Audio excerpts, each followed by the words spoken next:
Good evening, ladies and gentlemen, and welcome to the Wargaming.net League North America. I'm James Rockstar Grief, joined alongside by Randall Rukill Holcomb. Today is match day 8, the first day of the second round robin. Oh yes, and we're going to have a rematch of Dare versus 07, one of the first matches to start this season off. And of course, the rest of the matches for tonight are going to determine, where we're going to be going, give us first steps into round robin number 2. Well, before we see that, let's go ahead and take a look at Tuesday's matches.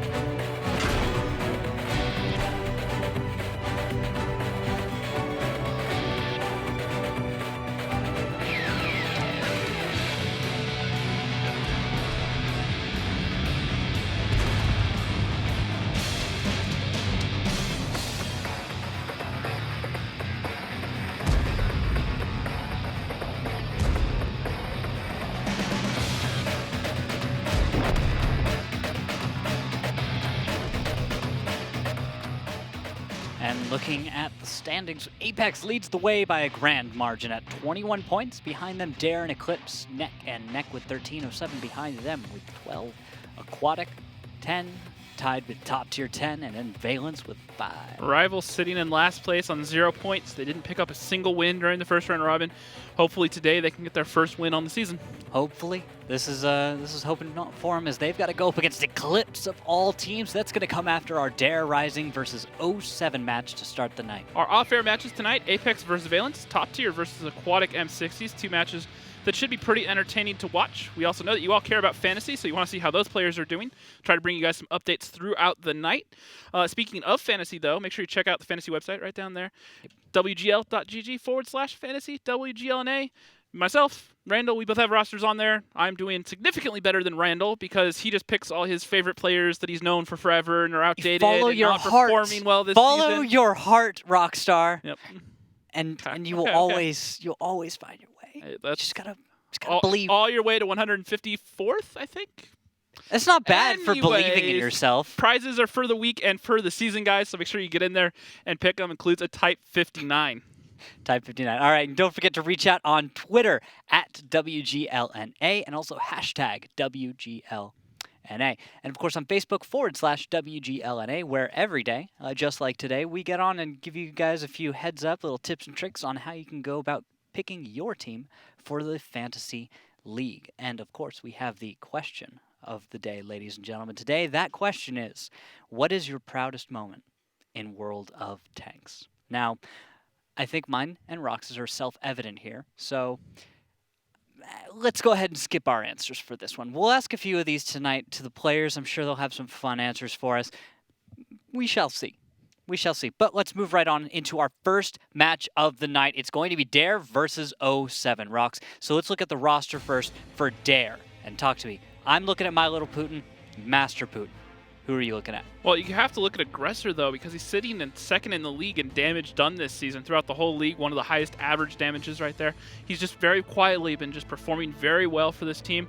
Now, they've kind of struggled. They lost their last match to Apex, but I think tonight they can get some points on the board. All right, and then in 07, we're, of course, going to be looking at Ledif, who is a major leader and everyone's favorite pick for Fantasy. And behind him, I'm always looking at Mako.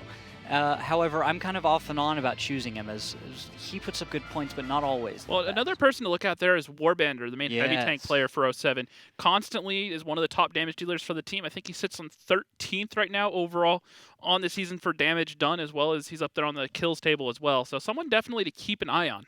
Absolutely. And let's actually take a look now at the maps. Moving on, we'll talk more about these teams, the choices and all a little bit later tonight, but our first map is going to be Steps, chosen by Dare. Second will be Prohorovka by 07. Mine's third, chosen by Dare. By default, Maravanka is the last map left, and that's going to be chosen by 07. What really raised my eye about this map picking isn't actually that any of these maps stick out for either of the teams. They banned all of the ones that are outliers for the teams, all the ones that they play very well, and also the ones they play very bad. So this map pool, I feel, is actually really balanced, which, to me says we may see a very close match just like we saw the first time they played. All right, well, let's see what both teams have to say about this as we welcome 07 and Dare onto the broadcast. Gentlemen, welcome. Hey. Change, Meadowhawk. That is not Change. That's Aggressor. That's not. Oh, wow. They put your name up there. Why do you do this to me, man? Well, first you mix up Change and Chase. Now you mix up with Aggressor. I start by reading the names, then I look at the pictures. This is a mistake. We'll revise it for later. Lessons learned. We'll start with you, Aggressor.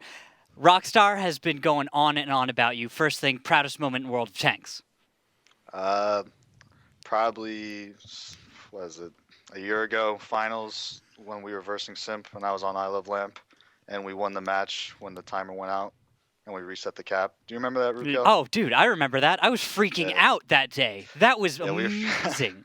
That was when I was still a fan, sitting at home watching that, and I went crazy because you guys decided to cut off the stream, so they thought the match was over, and I'm sitting there like, wait, what's going on? Why is Randall yelling? Why? Because I'm freaking out because these guys just pulled off one of the craziest plays in World of Tanks history. There aren't many things that top that. So best choice right there. Meadowhawk, can you measure up? Well, anyone who watches the stream knows my 3v1 versus Simp.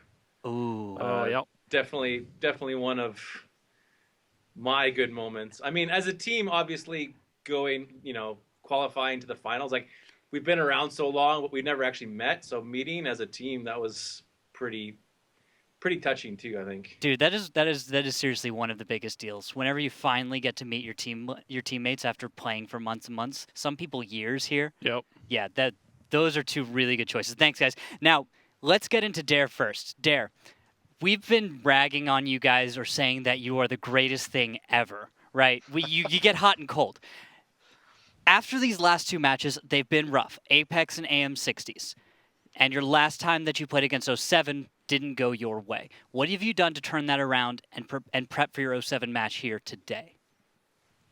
Practice. That's it? Practice makes perfect. Oh, come on. I mean, we sit there every day, and I mean, Putin works really hard to make strats, and we put the effort in, and hopefully it comes out. It's all about the practice. Just grind it out. Run strat after strat after strat. Study your opponents. What is it? What does it come down to for you? What preps you for a match? Mainly, for me, it comes to just grinding it out and figuring out what I need to do in a strat. But for like our team, I think it's more of how we make the strat that kind of sells it. Okay, so the process of coming to the decision of what strategies, how you're going to go about attacking mines or whatever it is, the process is what really makes it happen for you. So you feel like if you guys have a bad time figuring out a strat, it's not going to pan out later on. Is that you don't use it. Okay. All right, Meadowhawk. So you guys have been playing very well this season. You have some of the best players in the fantasy league right now. And then you guys went up versus Eclipse, and everyone, thought that'd be a fairly close match. And just like the Apex Dare match, it didn't go that well for you guys. What kind of went on? Was there anything that you guys learned from that match that you were able to take away from it? I actually wasn't around for that match. I was at a hockey game, so I don't know what happened. From what I understand, everyone just came out flat, and we had a lot of apparently delays in calling, like basically rotates and stuff not happening, like just indecision, which basically will kill any team. When you're playing a good team like Eclipse that moves around the map lots, if you don't make your rotates properly or your moves or take different positions, you're just going to get picked apart. And I think that's, what happened. And it was a big match. I mean, we've had a good round robin so far. I mean, probably one of the best starts we've had in our, all of 07's history. And so we're looking to keep it up. And tonight's a big match, too, because we can't give up another 3 points to Dare. Definitely. All right. And then follow-up question there, Meadowhawk. What hockey game? I watched the Oilers get obliterated by the Minnesota Wild. It was actually not that great of a game. Are you an Oilers fan? No, I'm a Calgary Flames fan. Okay. You're forgiven. And the Flames actually just beat Minnesota yesterday, so I'm okay with that. Okay, so now we've got Meadowhawk in a great space. Thanks, Rockstar. Yep. He's all happy talking about his team over there, all of them. Canadians. Great. Canadians, eh? All right, guys. You guys have been wonderful. Thank you for joining us on the broadcast. That was very insightful. Thank We you. will see you on the battlefield. Good luck, guys. Good luck. Oh, man. I like that. That was fun.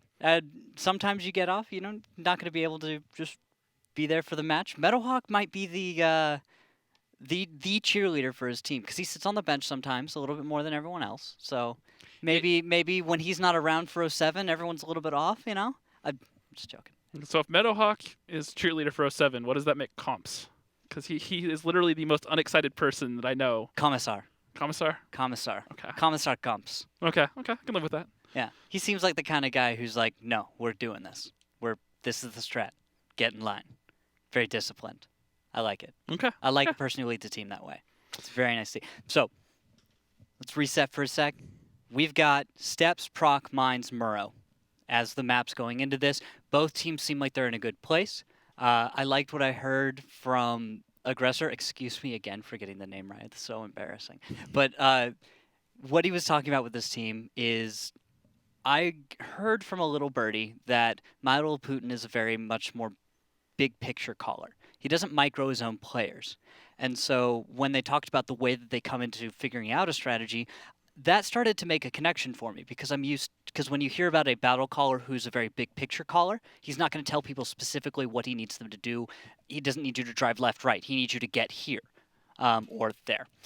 But when it comes down to the strategy playing a huge role and the process of coming to deciding on what strategy you're going to play, playing a huge role in the way you perform on a battlefield, like with what Aggressor just talked about with Dare, I think that makes a lot of sense as far as looking at their strategies and the way some of them have worked and some of them haven't. You might just be seeing, hey, we don't really like how we arrived at this. My Little Putin shows up with a strategy. No one's really too hot on it. And, well, if that works out, then awesome. But if everybody's not on board for it, now I can understand where off-the-wall strats or improvising might be a little bit rough right now for Dare. That's not a bad thing. You shouldn't depend on improvising. Yep. But sometimes you can see how the team might rely on my Little Putin. My Little Putin might rely on the team, and there's that symbiotic. Well, 07 are also kind of similar, though, because their biggest problem, at least as Meadowhawk was saying, was their rotations. So that comes down, once again, to a caller issue. And I was actually talking to Ute, of all people, who a lot of you guys know, the league commissioner, and one thing he said is what makes or break a Silver League team from a solid Gold League team is having a solid caller in that mix. Now, all these teams have that solid caller because they're obviously playing at this level. Yeah. But then it's that final step from going from being a mid-league Silver League or mid-Gold League team, like these teams basically are right now. They're sitting below Apex and Eclipse to get them to that next level. What do they need to do to kind of get themselves moving up to that next level? Because they have the caller, they have the talent. What separates them right now from being that number one team? That is a really good point right now because Dare and 07, like you're saying, they're just below Apex Eclipse as far as expectations. Now, standings-wise, a good point to make is Dare is above Eclipse in some ways. And so thinking about that... But you could also argue that's because of Eclipse's poor form early on, dropping some points they shouldn't have, and they're coming back for that slot. And But we're also holding a lot of those same, like those equivalent scenarios against Dare and against 07. What we have going for Eclipse is that, yes, last season, you're right. They got second place. They were excellent. This season, they've turned things around, and now they look much like a better version of what they were, or at least they're getting on the way to. It's hard to read that. Well, if you go by recent form, yeah, Eclipse are clearly in the much better recent form right now, which you have to say is going to be Eclipse passing Dare in the standings right now. Possibly. But to get back to your point about how these teams get themselves to the next level, I think looping back what Aggressor said about the way that they prepare strategies, and then looking at what Meadowhawk was saying about 07 in their match that was against, that was the Eclipse one. So in the Eclipse match for 07, which was a 5-0, 07 got obliterated. And Meadow was saying they weren't really there. They weren't really there as the team that 07 is when they win. They weren't on point. The calls were a little late. The mood wasn't there. It's kind of what I was picking up on. And so you have to get that under control. Apex has that under control. They show up every day. Everyone is on point. They know what they're doing, and they're focused. Eclipse, I'd assume about the same right now. And so getting to that next level is making it so you don't have hot days and cold days, right, Rox? when you show up and you're a top-tier team, some first, second place, one of the better teams in the league. When you're one of those teams, it's showing up every day, and it's not whether you're hot or cold. It's just you are. Yep. Your And that's team. something we see with you are Apex, and we see that with Eclipse. some of these teams, Yeah. where especially it comes to mind M60s. You look at them; they're a team where some days they show up and they look unstoppable, like they're giant killers, like they're ready to just take on Apex, and then the next day they're losing to one of the bottom teams in the league. Exactly. You can't be hot and cold and be a top team in the league. You need to be much more consistent, and getting to that consistency is about having a much more long-term roster, getting players that are going to stick around. Dare is a little bit newer in that sense. 07's been around a little while, This is their 4th season in the Gold League, I believe. but haven't they changed up their rosters a little bit here and there? Quite a bit, and that's something we've talked about with Meadowhawk. Is every season they've had to make roster changes. They had EXO last season jump out along with Static and Zone Delta, all go to their respective teams. Before that, they had Vetro leave. He went over to join Eclipse right before the Global Grand Finals. And before that, they had some players like Synergy 3K, who's no longer in the league, and a few others. The players that really became keys into 07, and then they lost them. And now all of a sudden they've had to rebuild, and they keep having to reset every season because they can't hold on to those players. Exactly, and that disruption makes it so you can't keep your upward momentum. You stall out a little bit. You have to reset, and that can be even harder than keeping an upward momentum and keeping improving or even staying as good as you are. It's just when that happens, you have to be able to get yourself back into gear. Because very easily, we've seen this before, a team changes a roster, they bring in some player that's expected to turn things around, maybe for one reason or another it doesn't work out, and the team very quickly turns into something that is improving, into something that stagnates, and if you stagnate, it's only a matter of time before your team is just going to disappear. Yep. Well, that's enough of me and Randall talking, guys. We're actually ready for our first map of the evening, so let's take a look. Steps, the most open map in the league. The attacking team appears near the rocks at the bottom of the map, and the defending team starts at the top. Bases are located near the railway and on the green. The best way to control them is to use the lowland near the second base. The attacking team usually begins the attack from the rocks and the railway, but sometimes they can attack through the green. Teams often drag vehicles from flank to flank, so both teams usually pick light vehicles with a good camouflage rating, but sometimes use tanks with a strong turret and even SPGs. All right, Brox. Look at these lineups. What do you think? And 6 Batjets and a CDC for Dare. That's easy. Hey. 07, 2 Kronwagens, 4 Batjets, and a Udis. Okay, so lots of auto loaders. That's okay. And the Kronwagens make perfect sense. It's a defense, right? You're the defenders. You're just going to sit hull down, maybe defend a little bit, flex around into those 4 Batchats, and try not to get caught out. UDES probably is going to go for a boost. I would agree. Put him up on the boost. The Udis is a tank pick I'd expect to see on offense. They've really been favoring using the STRV as a cap pressure in the north, 07 that is. So I think bringing the Udis is actually a viable option to replace him if you're just going to use his cap pressure. It has better camo than the S-Tank actually. Can go into siege mode. It's a very small target to hit. And I think it could be viable in that sense. Very much so. We'll have to see how it goes as My Little Putin leads the charge towards Ledif. Ledif's about to get some spotting, I think. He's about to spot the whole team is what's going to happen. And I don't know that he can get out of here because Dare are not stopping. They are driving straight forward, and they see Ledif. They are dropping into the low ground, and this could go very poorly for 07 if they're not careful. Oh, but they are. Ledif pulls back. Major issues with him. Newt, My Little Putin moving around on the low ground. They're going to decide to begin some kind. No, they're going to hold back on the engagement. Good call right there because Makos moves in. And Chase Chase is Potato. going to go forward. He's going to eat the shells. Yes, good play right there. They just need to get him to eat a few more shells, play the cover game. Master Putin moves in, and that's what we need to see. 07 is in the engagement. Dare as well. Hit points going down on both sides. And look at it, already down below 4K on 07 side. Dare is just above 5K. Warbandor goes down to My Little Putin. And 3 tanks alive for 07 against 5 from Dare. So the opening engagement right there is just clean. You just engage, catch a few tanks, obliterate them, and reset. That's what Dare needs to go for. What I really like here out of Dare Rising is intelligent play based upon the lineups. They saw the 2 Kronwagens, they saw the isolations, they knew that teams like to send tanks up to the boost, and they said, look, we can create an isolation here.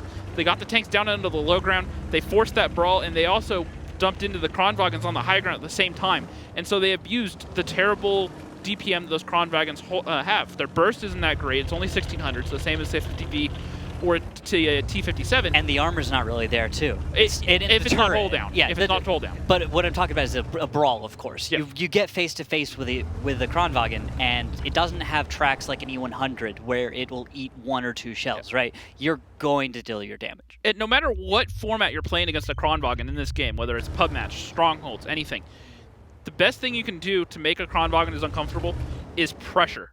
Pressure. They are tanks that excel in long, slow play. Games where they can hold down, where they can have time to get their reloads. If you can force pushes on them, get brawls going quickly, that's where you can win those fights. Yeah, because what you want to do is just short engage, short engagement, reset each time, deal damage when you can, use the autoloader really to just get a follow-up or a third shot if you're lucky, right? In a Kronwagen, you're not expecting to ever peek up, fire all 4 shells and back down. It's going to be fire 1, 2, maybe 3. And then probably back off and reload. You might even just fire once in a Kronwagen and reload. Depends on if their team has already as their thing. Yeah, there's a lot that goes into it, but I've seen that time and time again where a Kronwagen will really just poke once. What I really don't like about this is Andy Pans. The only full health bat chat that 07 have alive is all the way down on the south, and he may take a one-on-one with Durzel here, who's also the full HP bat chat from Dare. And I really like what I'm seeing out of Fosta. Look at him in the UDES. He's just spotted Chase Potato, and his position is just passive, and he understands his role, as Fosta is, by the way, one of just the scout for his team. So when you see someone who's going to have the discipline of knowing when to fire, when not to fire, he's making the right call. He understands there's a huge disadvantage for 07, but there we go. Newt takes a hit. One more should take him down. Looks like Fosta's even getting ready to deal that damage if he needs to. And speaking of Fosta spotting, here's a little fun fact for you. He's actually spotted 102 tanks in their 7 matches so far. Wow. So he is #1 in tanks spotted this season. Both. Fosta's going to go for it, I think. Maybe. Zeroes in. Fires. Kill. Yeah, that's good. He's spotted, though. That's now fine. he's very vulnerable. Yes. But looks like he might be able to get a shot into Master Putin. Or just about. He's going to keep his head down. So if he can do that, the rest of the team elsewhere is going to be doing work. Andy Pans does pick up the one-on-one versus Durzel with almost all of his HP. So a great job there by Andy Pans. Definitely risky being off 1v1. Not something you want to do when you have fewer tanks than your opponent, but it's also what you need to do to get back into the fight. Yeah.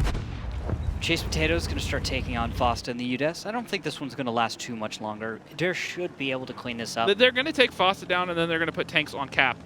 And look at this. Chase Potato, the CDC, he wasn't intended to live. He was intended to be some sort of bunker He's or supposed to be dead by pinata. now. He's going to go up and over. Is he going to go for the ram on Fosta? No, he's just going to drive around, get in behind, abuse the fact that UDES does not have a turret. Take him down. One more shot. There it goes. Now Andy Pants, last one alive, all alone. 2,414 hit points to deal. He's going to have to reload at least once, I believe, if he wishes to kill everyone. It's possible, I guess, but should be just a moment for Dare to clean it up. They're going to put 3 on cap, force him to come back, and then once he's back into a position where he can get a reset, then they'll push out, go get the kill, and end it that way. Yeah, makes a lot of sense. Just, it's always, I always hold on because it's a bat chat, you know? Yeah, I do like the play here from Dare. You could tell that they didn't hesitate. They were going for that brawl. They got into the low ground. They found positions that they liked. They took a second, stopped, made sure that condition that they were in, those sort of overmatches were the ones they wanted, and then they went for it. There was a very little hesitation. Here comes Andy Pans coming around the corner. He should be able to find Chase Potato, take him down. He knows that Malaputin has the cap points. He's taking a lot of damage. And down he goes. That's it.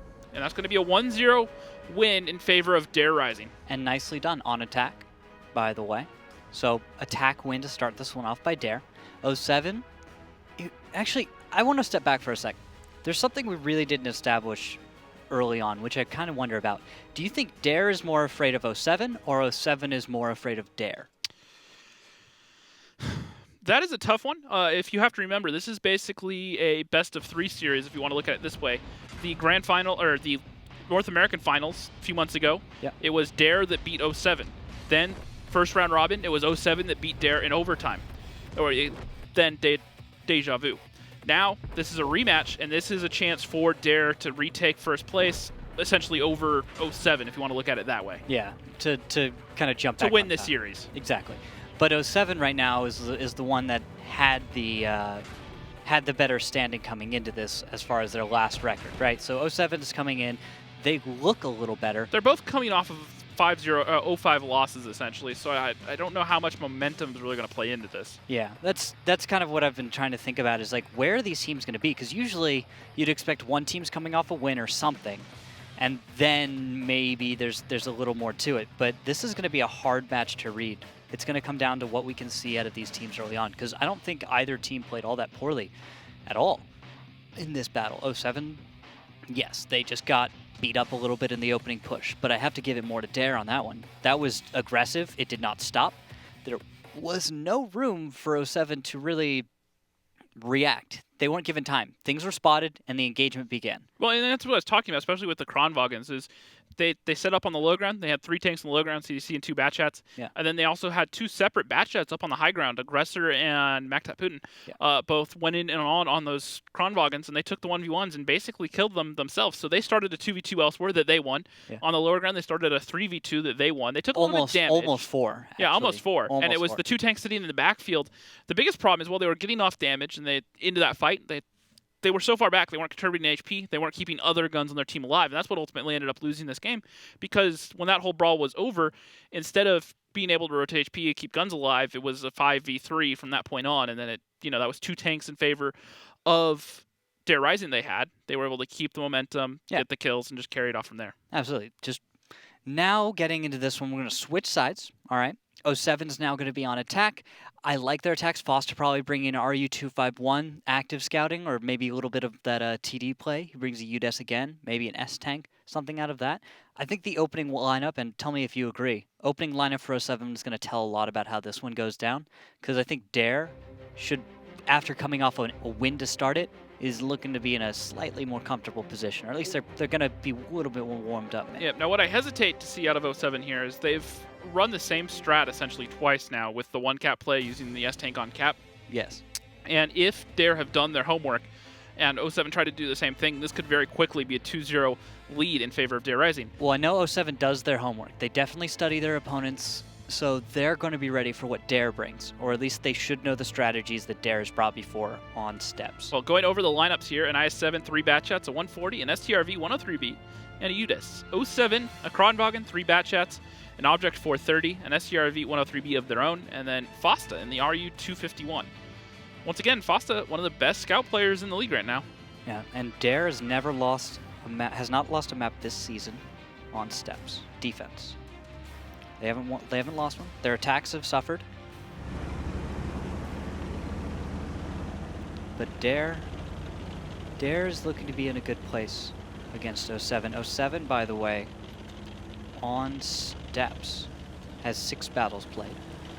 Their attacks, they have actually won all of their attacks on steps. So we're about to see a 100% little statistic broken. Of course, it's only 3 times each, by the way.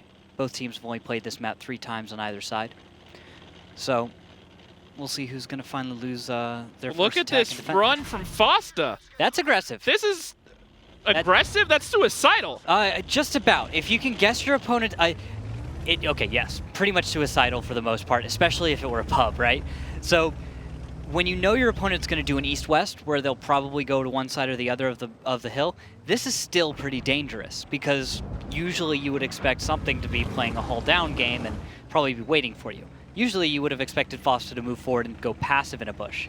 And yes, he could have gone too far, but he also was playing the risk-reward, and he might have gotten some spotting that gave his team the intel that they could take advantage of. And 07 are actually going for a push of their own right now. They're just coming up and over. The Kronwagens, the 430, all getting in here. 430 picking a bush, use the camo value. He is spotted, though. And they're just going to push over. They see Durgil alone. They're going to try to focus him out.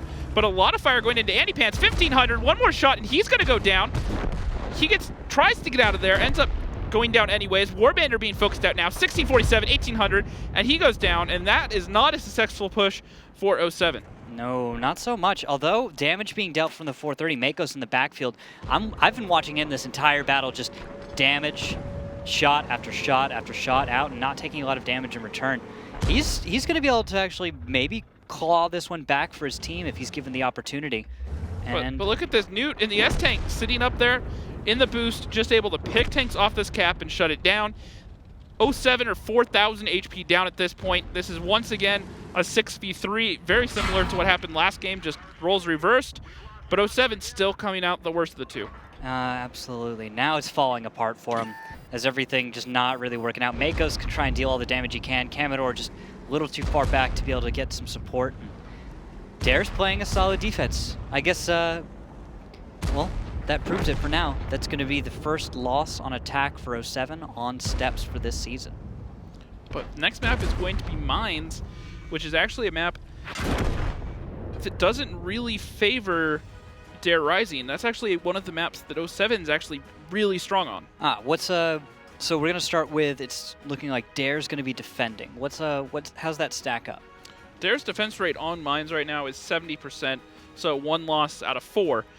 But the overall win rates right now for Mines, it's 60% for Dare Rising, where it's 70% for 07 out of 8 games. So the edge is right there. Yep. Just a little bit, though. So, you know, we saw on the EU stream, we watched Kaznakaru get run over in the first 2 maps, including Mines, and they went down 4-0 to come back to win it 5-4. So you're saying hold on for that? I'm not saying hold on for that, but I think a 2-0 lead is nothing that cannot be overcome. It's certainly true, but it does make things that much harder for 07, that much easier for Dare. So Dare starts this one up a little bit up. You did mention mine should be a little harder for Dare, so this might just balance right back out in next map. But look at the post-game stats. My Little Putin, Newt, and Bird. All 3 players who've just been putting up solid numbers all season. Right below him, Makos, Putin, Commodore, Aggressor, Warbander. These, and actually this is weird, Letif all the way to the bottom in his S-Tank. He didn't get to deal a single bit of damage, neither did Fosta, neither did And actually, a correction there. The next map actually isn't Mines. We're going to Proc first, then Mines. Yes. And Proc is actually a map that still actually, well, even more proves my point. That's a map where Dare don't even have a positive record on it. They're sub 50%, where 07 are pretty solid on Proc. Okay, so this and one they've played it a lot. This one should go back to 07 a little bit, so it should even up to a 2-2 if our predictions are true. And if 07's playing up to the level that they're expected to be. On top of that, they've been studying their opponent. But there is a point, and that is Dare's not been successful on this map. And so when you're not successful, you change your strats. Maybe Dare has done a little homework. They might have something of a surprise for 07. Well, we'll have to see if Dare went to school and did their homework in our next map. Prokhorovka, one of the first maps in the game. Teams start at the regular spawn points as they do in standard battles. Bases are separated from each other by the railway, so the defending team has to choose whether to send their vehicles to the left side, playing them in the centre, or to the right of the railway, occupying the hill and a part of the village. The attacking team usually attacks the first base. However, the teams often go for face-to-face confrontations, 7-on-7, in the hilly terrain at the centre. That's why both teams frequently use vehicles with good gun depression angles and sturdy turrets. Lineups coming in here: Dare, an IS-7, a Kronwagen, 4 Batchettes, and a Lorraine 155. 07, an IS-7, Kronwagen, 3 Batchettes, a Grill 15, and Fosta and the AMX 1390, switching it up from the RU. Okay. 1390. You're a scout player. 1390 all the way. Give me some insight. Why 1390 over an RU right now? If you find something out alone, you can take it down a lot easier and deal some damage with a 1390. And you'll go down just like any other light scout, but you'll deal more damage. Also, I like the turret movement a little bit more. Okay. I like the rear-mounted turret because sometimes it's a little easier to kind of just run into a rock and get some spotting.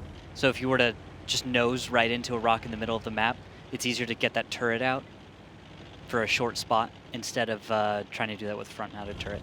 At least it's like it's not whether or not it's better. It's just like personal preference. It's personal preference and play style. I tend to prefer French tanks as far as scouting goes because I like the combination of speed and burst and visibility. Yeah, or vision, anyways. Exactly, and not so much maneuverability that I really don't care that French tanks don't turn super well. You know, they're fine. They're mobile enough. 1390 is pretty nimble altogether, and it's just a solid little tank to use. Penetration's just good enough that if a good player is able to pen every single tank in the game. And that really doesn't even play that big a factor on this map, just because look at the lineups that that Dare are bringing. They're bringing nothing but bat shots. You can pen that with the AP shells out of a 1390 if you had to. Yeah, if you were getting really cheeky, even bring some HE. Yep. Well, but then you could say bring the RU for the HE, or even a T49 with the small gun for the HE shells. Actually, there have been times when I've brought HE in a scout tank just to destroy buildings and destructible cover. Because HE, if you fire at the correct part of a building, you can actually splash and destroy twice as much building. Pieces, take less shots, get it done quicker. Exactly, and it does matter if the strat counts for it, right? But in this case, mostly you'd end up shooting train cars, and that's not going to be as effective for you. You don't really need to shoot the train cars. That doesn't do much for you. You're really just going to fire under train cars if ever anything. Right. Yeah. Especially these train cars mounted up as high as they are on that berm. It's really hard to try to get any sort of shots over them. But there used to be times when destroying the train cars was that important, because there were angles where you would need to fire from high ground across the tracks through a train car into something else. Right. And so there have been strategies that have involved destroying these train cars before, but no one really plays the map quite that way.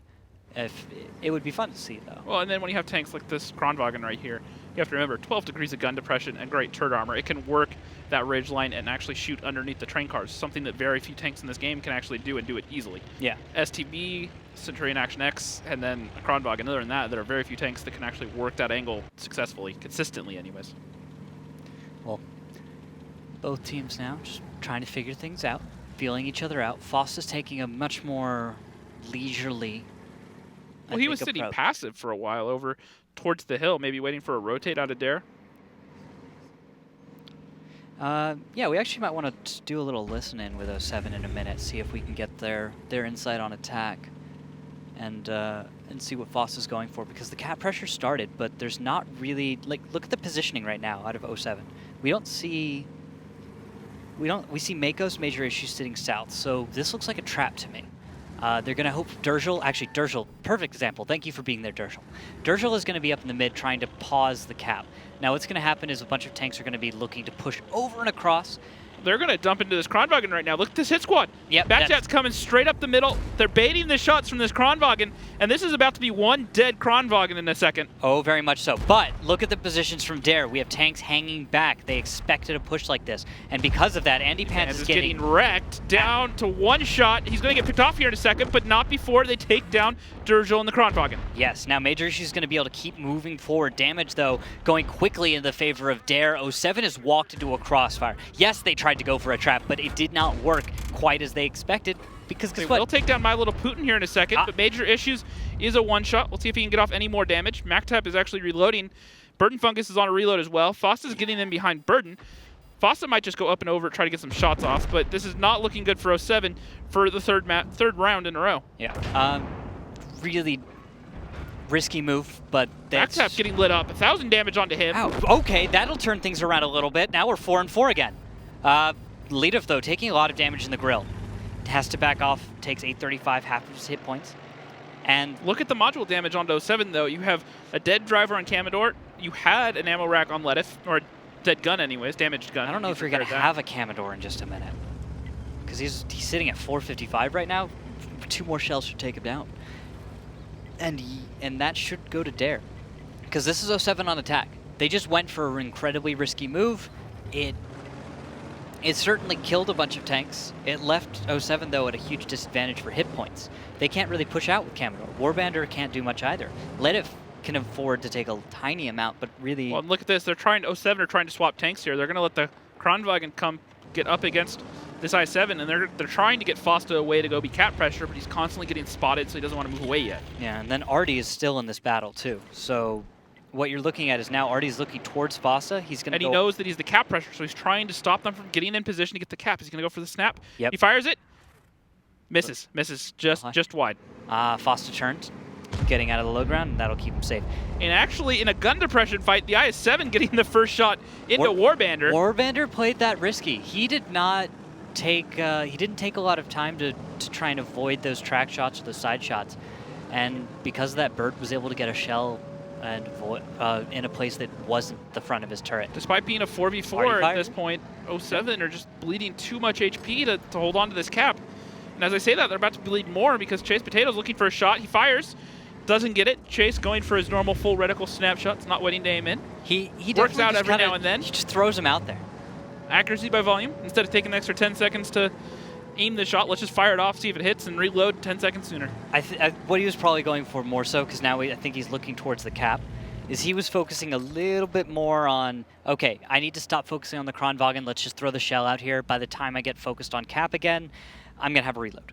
And we're going to move in our bat chat. Looks like Newt from Dare is going to be moving on in.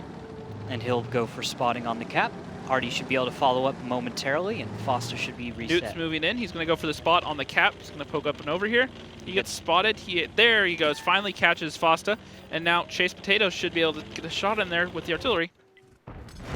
And just like that, Burton actually pokes up unopposed from Warbandit. Takes one shot, but Burton takes down Foster. That's... And now I don't see any good answers for 07. They no longer have any cap pressure. They don't have really momentum here. They don't have a staying presence. They don't have anything to push the objective against their opponent. Because what you're doing is you're going for the kills, or you're going for cap. How does 07 win by killing all the enemy tanks at this point? They don't, because there's 3 bat chats, well, 2 bat chats and an Artie staring at Burton Fungus. Burton Fungus is the only tank they can easily get an engagement on. And as I say that, Chase actually puts a shot for 42 into Warbandit. Exactly. So let's say you're forced to attack, right? Ozo 07, you can't really win that. That's with 2.5 minutes left. The only tank that you have any speed on is Ledif. So you could maybe get him out wide, try to do something, but he's going to lose a 1v1 versus the bat chat. He has to get free damage out there, exactly. So you try to dump up and over into Burton, but the bat chats are in position as well as the artillery. Yep. You try to swing around. You're going to be red. The bat chats are going to get out in front of you before you're even there, and they're just going to have the better angles on you. Exactly. Not a lot to do. So Dare's just going to sit back, wait, get comfy. They understand that if they push forward into their opponent, that is the only scenario that 07 is able to walk away with any form of a win by giving free damage to 07. And that's by pushing forward into Ledif, who's able to deal enough damage combined with Warbandit, combined with Commodore, that they could delete a tank off the battlefield. But they're not going to give them that opportunity. Dare's going to play it smart. They're going to play it safe. They're defending. They don't need to make safe any is play not right the now. word I want to use this immediately after seeing an Artie shell fire over Burton Fungus and land closer to him than Warbandit. It feels like that's like a deliberate contradiction. Guess you could say that Chase fired that shot. Danger close. Oh. There you go. That's horrible. Can drop one of those every now and then if Ninja Gumby can do it. Yeah, but we have to... Not everyone knows what that is. You used to be on Well, the team. danger close. Well, but it's also the term for firing close to an ally. Yes, danger close, yes, exactly. And that's just Okay, what happened. that works. It's a double pun. Well, that's not a pun in that case. Well, okay. It's a pun. That's just literally the truth. It's the truth, but also a pun. Yes. There you go. Okay, I think we can agree on that one. And Burton Fungus snaps a shot off at Commodore. 400 meters, gets the kill. And just like that, Batchat ready to kill Warbandit. Ledif in the middle, like I said, maybe trying to open it up, but he's going to lose a 1v1. Aggressor has 1 shot left, which is more than enough to kill Ledif on 157 as long as he doesn't miss. Oh, and Aggressor even decides to rub it in a little bit. Gets the final kill. That's 3 for Dare. Great stuff out of Dare. They were set up ahead of time. Ledif trying to, or not Ledif, but 07 just trying to go for an aggressive play.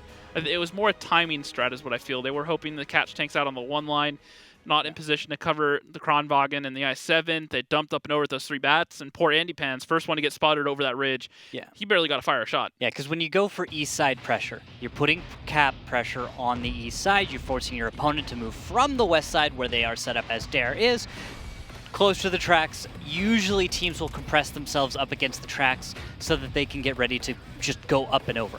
Dare makes a smart call, says, yes, they're putting pressure on cap. We have artillery. We can just spot the cap. We can destroy anything that decides to pressure against us.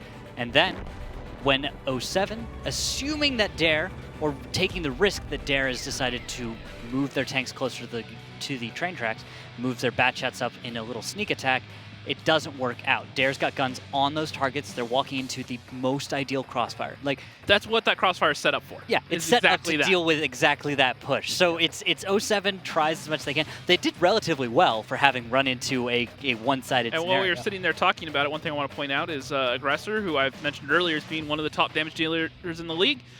4,000 damage, and I believe it was 4 kills at the end there. Let me check. It was 1 kill, and then Burton Fungus did 2,800 damage with 4 kills of his own there. But Aggressor, 4,000 damage in a bat chat, not bad at all. Not bad at all. So he's been one of the players that we expect to perform. You were talking about him earlier. He's one of the people that's putting top numbers up there. He's one of those people that's just doing his job quietly this season. So often you get some players like Melo Putin, gets really spotlighted a lot, and he's constantly, getting a lot of kills, making some very aggressive plays. Aggressor's just been kind of quiet this season in terms of, nothing that's really been catching our eye, not really that noticeable, but he's putting out a lot of damage. I think I shall follow him next battle then. Pay a little close attention to Aggressor and the way he's going to play, and we'll have to see as we're just about to get started from that battle. So 07 have to get something going here. Remember, the last time this matchup happened, it was a 5-4 victory in favor of 07, and right now, Dare Rising, they're not having any of it.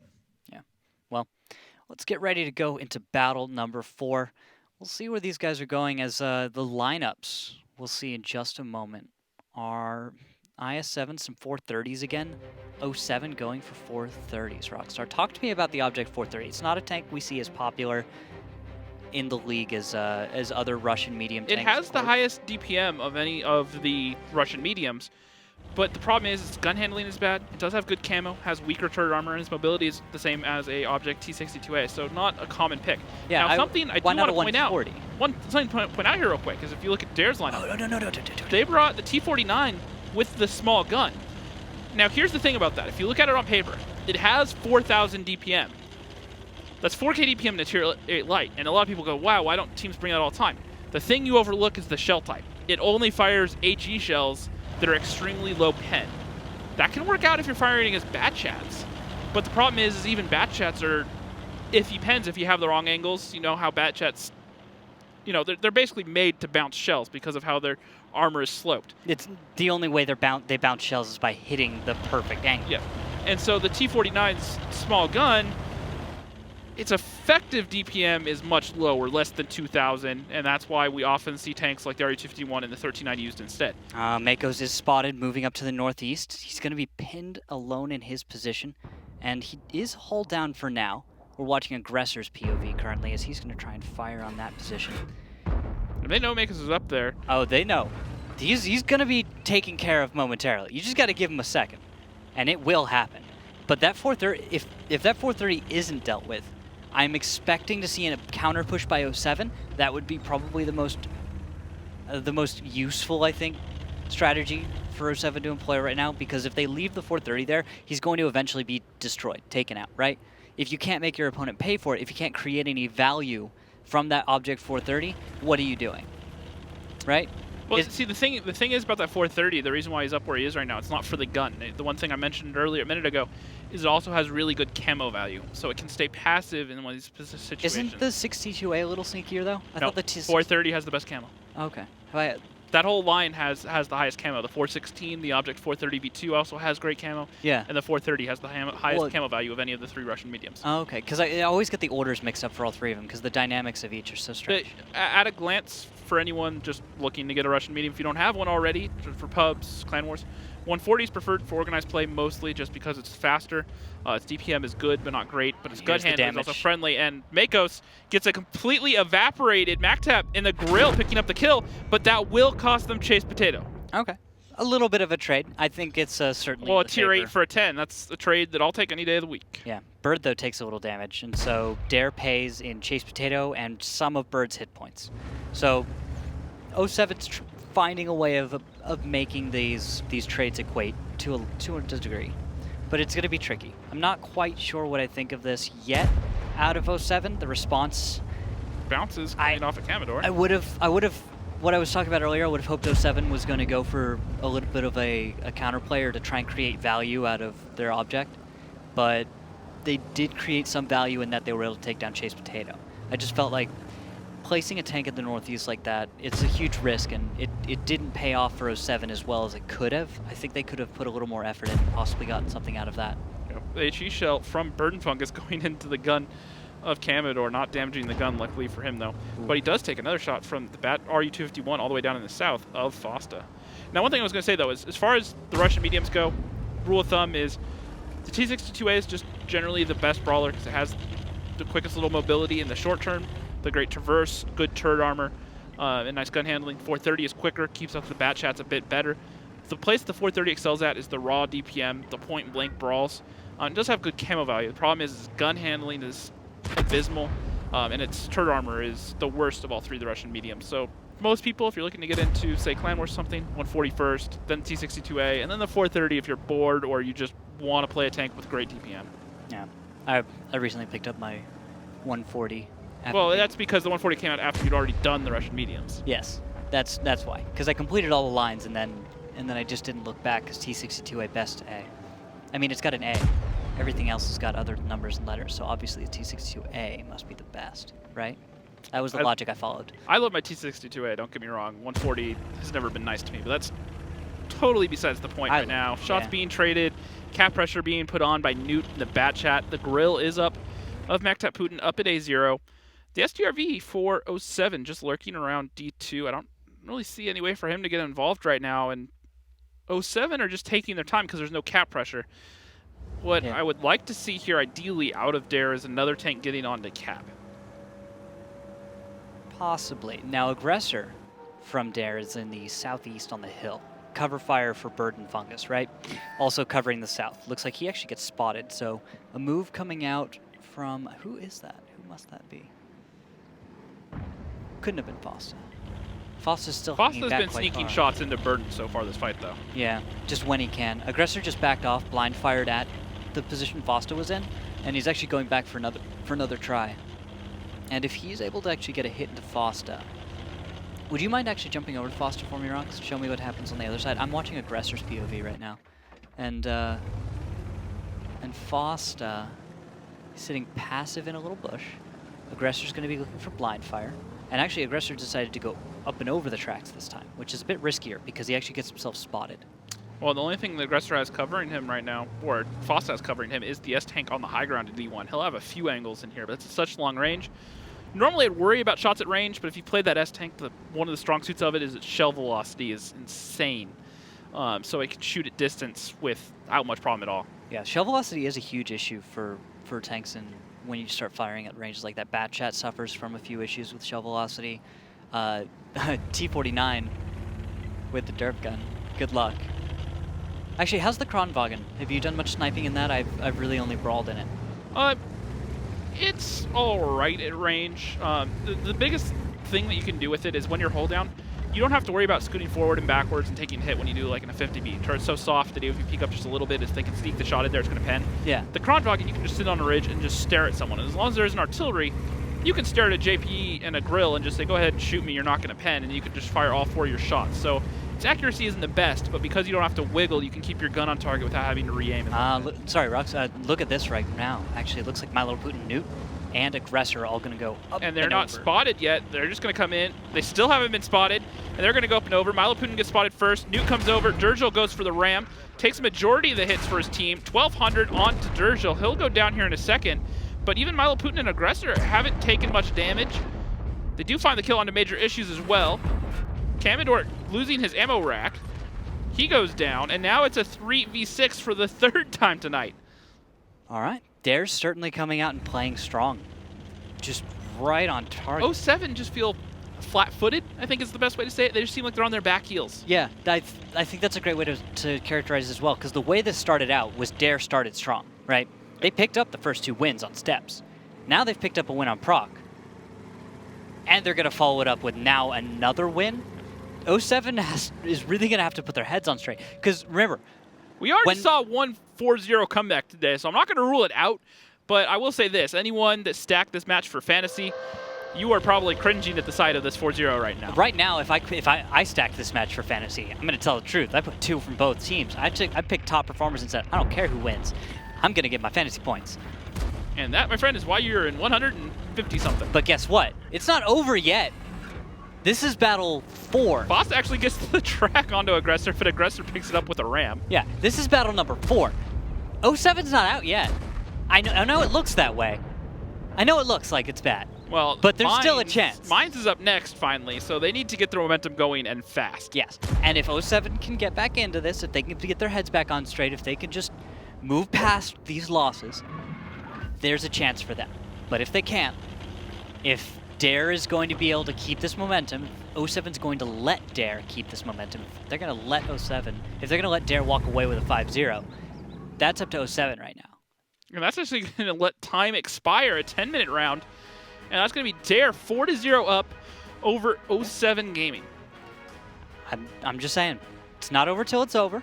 Now, because I know that over 50% of the people playing the Fantasy League this season have picked Ledif so far this season, you guys will be happy to know that at least he put up some decent damage despite the rest of his team tanking. Exactly. That's why you put your money on Ledif, because no matter what, win or lose, he puts the numbers on there. Mako's, unfortunately, not able to, because he got destroyed really, really early on. As did Chase Potato. Poor Chase. Poor Chase Potato. It was sad to see him go like that. But 07? He did his job, though. A tier 8 for a tier 10, that's nothing to scoff at. Now look at the damage here. Top in the game, Ledif, 2,400 damage, no kills, 51 fantasy points. Durgil, 56, and then Newt in that bat chat, 112 fantasy points. Malputin, 62. Burden Fungus, and even Mactap Putin getting in there at 62 fantasy points. 100 fantasy points. That's not something you see every battle. That's not bad. And Newt's been a pretty solid performer. He's had a few shaky games, but the first day he came in, he put up some great numbers for Yeah, I remember that. I think I picked him a few days back, if I remember correctly, and he's solid. He was one of those players no one talked a lot about when roster changes came around. Newt was a player that was like, oh, cool, this guy's new. All right, I'm sure he'll do fine. Well, the reason I why thought he's he was gone... going to just be a filler, but he turned out to be something Well, the quality. reason he's gone unnoticed, actually, is because he comes from the Russian region. He had a different name over there. Oh. Switched his name. He's friends with My Little Putin and MacTap, and Well, so just- he came over from there. So not a lot of people here in Yeah. North America kind of know who he is because, one, they didn't know he changed his name, and two, not a lot of us watch the RU region. Yeah, and of course, translating the names, like Master Putin, his entire team used to MacTap be... Putin? Yeah, MacTap, it's Master just Putin. Cyrillic to English characters. It's a whole mess. Yep. But his team, they used to name themselves after flowers. Yeah, I remember that. The Yeah. hashtag RU days. Yeah, hashtag RU, way back and when they surprised everyone and just somehow won the league. That was season 4? Depends on how you break it down, but yeah, season 4. And yeah, back in those days, he was... Those guys were on fire, but... Let's see. Oh, timeout Well, you called. want Sorry. who's on fire right now is this whole team of Dare Rising. They're playing well, so much to the point where 07 are kind of overwhelmed, feeling the heat, and they called a timeout. Yeah. Actually, was that a timeout called by... Yeah, That was called just out by by 07. Fosta. Yeah. I thought I saw 2 timeout calls, and I was like, oh, are we just going to get like a nice, really long timeout from both teams? Dare Halftime. don't have any reason to call a timeout other than to toy with 07 in their emotions. Say, Yeah. hey, we're up 4-0. Let's call a timeout. Let you guys sleep on it, just like icing the kicker in a football game. That's what I was thinking, because you're about to go to Mines, right? You give 07 more time, or do you call a timeout and try and throw them off? Or Like, is this time that they need to regroup and where it's going to backfire on you? We have no idea. We will have to see, because it's always tricky. Whether a team comes back from a short break with more energy or whether or not they lose what they had. And I think with 07 in this case, time is on their side. Dare's riding on momentum. They've got energy. They've got wins. What they can use their timeout for is, of course, to just center themselves, not get too aggressive, not get a little bit past where you need to be against 07. If you're following the meaning there, it's just sometimes you need to calm down, you know. And if you can do that, then Dare will be just fine. 07 though. Yeah. What do you think of 07? What do they do on Mines to start this one out? Do you start with an aggressive strat? Do you start with a defensive? Do you start with crazy lineups, or you just play your game? It's going to be 07 on defense. They've had some very creative defenses, brought in a lot of grill 15s, 183s, played aggressive on the 9 line, and they've run them very well. So I expect to see them do something standard. Now, if they want to try to get back into this is one of those situations where it's not a bad thing to go, all right, guys, we're 4-0 down. Let's just go for it. Let's just go for the brawl. Let's just try to catch Dare out, make them do something that we haven't done all game, and just go for the raw aggression, get in their face. And if you do that, maybe you can get back into it, you can get some momentum going and go from there. Or you say, let's just do what we've been doing, let's stick to our guns and do the thing that we all know to do and run, our standard defense. And the problem with that is the fact that they've already been doing that and it hasn't been working. Exactly. Well, let's see if 07 can bring themselves back in the series as we're about to head into map number 3. Mines, a small summertime map with lots of hills, rocks and other cover. The teams start the battle in the usual locations, but the base locations are different. One is located in the bottom part of the village and the other one is in the water. One of the key objectives is the center hill. That's why the teams will often select fast vehicles and tanks with strong turrets for cover. right, Rox. Tell me about these lineups. What's 07 doing? Will it work? Is that? Yeah, that's a thing. A JPE E100, a grill, a TVP, 2 batchets, an IS-7, and a T49. 07, a Kronwagen, 3 batchets, a TVP, a grill 15, and an M4043. Explain this to me. So this is the 52nd tank we have seen this season of the JPE E100.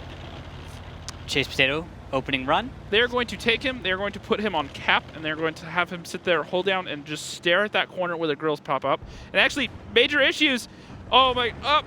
And Milo Putin either misses or gets a track shot that doesn't pen. He got spun. He got spun on one of the track shots, and that saved him. Because that should have been a JPE shell for 1,000 damage into major issues right there. Luckily, that was a track shot into a sweet spin that looked really cool. Yep. And actually a spot that we haven't seen much this season. Chase Potato sitting in the bushes here, doing exactly what he just did, which is spot that cross, even all the way down to the red line. And now they know major issues is down there. I'm surprised they went for that with a T49, especially with the gun choice, and the JPE goes just over major issues. He is so lucky. He is the luckiest little bat chat, and he's going to live a little longer. When a 183 staring at you, you're scared, but you know it's a head shell, so you know there's the chance that even if he hits you, he doesn't pen. With a JPE and the amount of penetration that gun has, you just don't want to be hit at all. Not that you want to be hit by 183, but that's just 1,000 damage, bare minimum, gone. Yeah, it should not be pretty for you. And, well... And major issues has a horseshoe hidden somewhere, apparently, because he's lucky to miss 2 shots so far. He's a lucky little guy. Now, Fosta is going to have great shots, actually, onto the cap, won't he?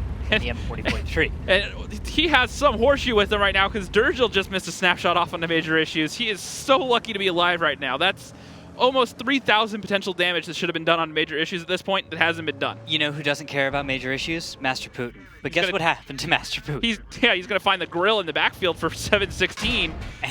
And here we go. Surprise, Commodore from downtown. Newt goes up, makes the jump. But again, Dare is getting incredibly aggressive to try and finish this battle. They're going to go for the cap pressure. And major issues might actually win this 1v1 here. He does. He takes him down. Fosta actually finds the kill into Newt. And then MacTap trades out for major issues. Yeah, that was not an efficient trade for Dare. Major issues playing that as best as he could, but when you have this many tanks and all these different angles, it's one of those positions where he's playing for the team and not playing for himself. Exactly. But it could have been a bit heavy of a play from Dare. This could finally be the one that 07 can defend, though. This is what I thought we'd see out of the JPE, is put him on the back slope here where his lower plate's hidden. All they can see is the superstructure of that JPE. Now, a heat shell can pen the turret or the little machine gun port on the top. I'll zoom in here in a second. This little machine gun port on the back. We can get a shot of that. And yeah. Right there. The little bubble right there on the back. That's actually a weak spot right there. Little machine gun sticking out. But they can also just pen the superstructure, or in this case, just fire HE and get the resets. Artie. Chase Potato just small enough to hide behind the JPE. Yeah, that was Fosta sitting perfectly south, just waiting to find it. Potato, look at this. Dead gunner, damaged track, damaged vision port. Getting all sorts of beaten up right now. Yep. And it looks like right towards the cap. Actually, more towards aggressor, maybe. We're going to see that Artie with 30 seconds left. And actually, no, My Little Putin's going to get off, extending the cap time. And actually, Makos, the bat chat in behind, going to sit here and have good shots, and this is falling apart for Dare right now. 07 got very aggressive in the north, got their bat chats in, and actually Fosta from the south takes down Chase Potato. Now, something to look at here is there isn't anyone really covering Fosta outside of the grill in the backfield, so Fosta's playing extremely risky over here, and as I say that, they're going to move the bat chat of MacTap Putin up to go clean him out. So right now, the entire position of Dare is surrounded. They've taken a lot of damage, though they're down a significant number of and tanks. MacTap gets tracked in the open by the TVP, and he goes down. And it's a matter of time. This is 07's win, right here. Artillery was brought, and Dare did not take that out. Without killing Artie, you can't take the cap. Not on the east side, really. And because of that, I'm expecting this one to become an 07 defense. Well, you can't do it when you have a tank like a JPE, which the one thing that people overlook is, the thing about this cap is part of the fight is just remaining unspotted, making the other team struggle to get the spots onto you. And a JPE, even though it's a tank destroyer, it is not a tank you bring if you want to be sneaky. Yes. Subtlety is about the last thing on your mind if you're thinking about tank look at this thing. Look at this thing. Look at that gun. It's a gun that you could literally gets It's taken an off of a actually battleship. bigger E100. It's someone saw the E100 design and said, how can we make it bigger? And that's what this is. Let's just take a gun off a battleship and throw it onto a tank. Why don't you? Yeah. Well, actually, even then, you're saying let's take a battleship cannon that's even big for a battleship. Fair, fair. All right. So give it a moment. Dare shouldn't be able to actually finish this one out if 07's able to stay on top of it. And Burden's actually taking some damage, getting chipped away from the TVP. Letif's still in the backfield looking for a connection. And yeah, this 4 minutes, 30 seconds left. I don't see a lot of options for Dare. And Artie puts a shot into Putin, takes out his ammo rack, so he's going to be slow to reload on an already slow reload. He's going to push towards the north. Does take the snapshot onto Makos. I don't know that Putin's actually done any damage this game. I haven't seen him land any connections. I haven't either. And that could just be because the JP100 is such a... We talked about subtlety, actually. I'll just jump back. We talked about subtlety. When there is no subtlety in an E100, people understand how to avoid it. When there are 7 players on the battlefield, it's a little bit easier than when there are 15 to avoid a Jagdpanther. Well, especially when the other team is mostly bat shots and TVPs, tanks that can outrun it even on a small map like this. Exactly. So the D100 is just going to be someone so big and so scary that they make too much noise and they just cause too much disruption, and they're not fast enough to catch you. Now, the one thing that bringing this JP does is all these bat shots firing APCR don't really have the penetration to pen the superstructure of this JP. They have to hit the lower plate or the side, and Putin's doing a great job at keeping his armor angled towards people, but you want to who's not angling their armor well is Aggressor. Not that it would matter because it was an M4043 that just smacked him. Yeah, Aggressor tried to take cover against the bat jets to his north. Unfortunately, Artie is in the south, so this is why it's only a matter of time, guys, because right now it doesn't matter how good Dare is, what they can come up with. They're in a scenario where 07 has already outplayed them in that respect. You could argue this battle was won before it was played. It very much so. The strategy that Dare tried was, I gotta say, it's kind of cool. It's fun to watch. It was the strategy of a team that is up 4-0 with nothing to lose. Yeah. But that's also how teams get back into a fight. It is. This is true. But also, we talked about it. The Batchat cannot hit. Oh, gosh. Makos. Oh, goodness. Oh, Makos. He's just waiting to get loaded. Andy Pan steals the kill. And that's the first win for 07. All right. See? They're back into it. Now we swap sides. 07's going to be on attack. And I think we covered it fairly thoroughly there. Opening strategy. All I can see is Makos running into that JP and then Putin just going to even lift, bro. It's just dead stop. Just nothing. It weighs like at least 5 times as much as a Batchat, doesn't it? Something along those lines. I mean, Batchat's 25 tons. JP E100 is at least 100 tons. So yeah. There you go. So with that, swapping sides. Can 07 get the win on attack? Keep this one going, because after this we move on to Murawanka. Which is a map that 07 are, to be polite, not the greatest on. It needs work. Well, they've been doing their homework. I know, because Foster talks to me here and there, asks a few questions. Foster in that artillery, 3k damage, 3 kills, 135 fantasy points. Yep, and he's always looking at replays. Know that for a fact, so they're doing their homework. Yep, Letif only able to get off 31 fantasy points. And on the second page here, My Little Putin, normally one of the better damage dealers in the league, only able to get off 642 damage. Yes. So, now that we swap sides, 07 on attack, Mines. What are their stats looking like on attack? Looks like on attack, Mines, about 60%. Not bad. Respectable. Respectable. And after a win like that against Dare probably is just saying, let's get serious again, because I think that was a complaint about one of their matches the other week. Dare had trouble against Aquatic M60s. And I believe that one was one where I believe the feedback from Dare was they weren't taking it as seriously as they should have been. Okay. If I remember correctly. And you have to remember, Dare is definitely one of the younger teams in the league. They have Master Putin, who's on the older side, but then you have players like Aggressor, Mao Putin. But also the roster is younger in a lot of ways. And in that being, this team has not been around together for an extremely long amount of time. So as far as consistency goes, Dare can slip up here and there. 07 as well, has made significant changes, also trying to figure themselves out, find their identity. And well, these two teams are sitting there fighting for that second tier in our league, where, yes, Apex, Eclipse, they lead the way. These guys are the ones hot on their heels, though. Yep, well, looking at the lineups here, Dare Rising, a 113, an IS-7, Batchat, a TVP, an FV, 215B 183, and 2 Tier 9 Batchats. 07 coming in with a 113, an IS-7, 2 Batchats, 2 TVPs, and a T49, but this T49 is going to be bringing the derp gun. There we go. That's what I was hoping to see, because I was wondering why we weren't seeing derp gun as much. I understand in the sense of dealing small amounts of damage, but really the T49, when it comes down to doing anything in a battle, it usually gets one chance, doesn't it? Pretty much, and that's why for the derp gun, the snapshot actually goes off and does 302 at a snapshot moving at full speed. Not bad there, not able to get a penetration though. Aggressor arguably lucky that didn't pen because the TVP doesn't exactly have a lot of armor. Yes. And without artillery on Dare for defense, that gives a lot of control and a lot of power, I think, to the hill, the middle hill on this map. Because here, without the risk of taking artillery damage just by being on the hill, you're just gonna be able to play that comfortably. And look at what Burton Fungus has done here in the IS-7.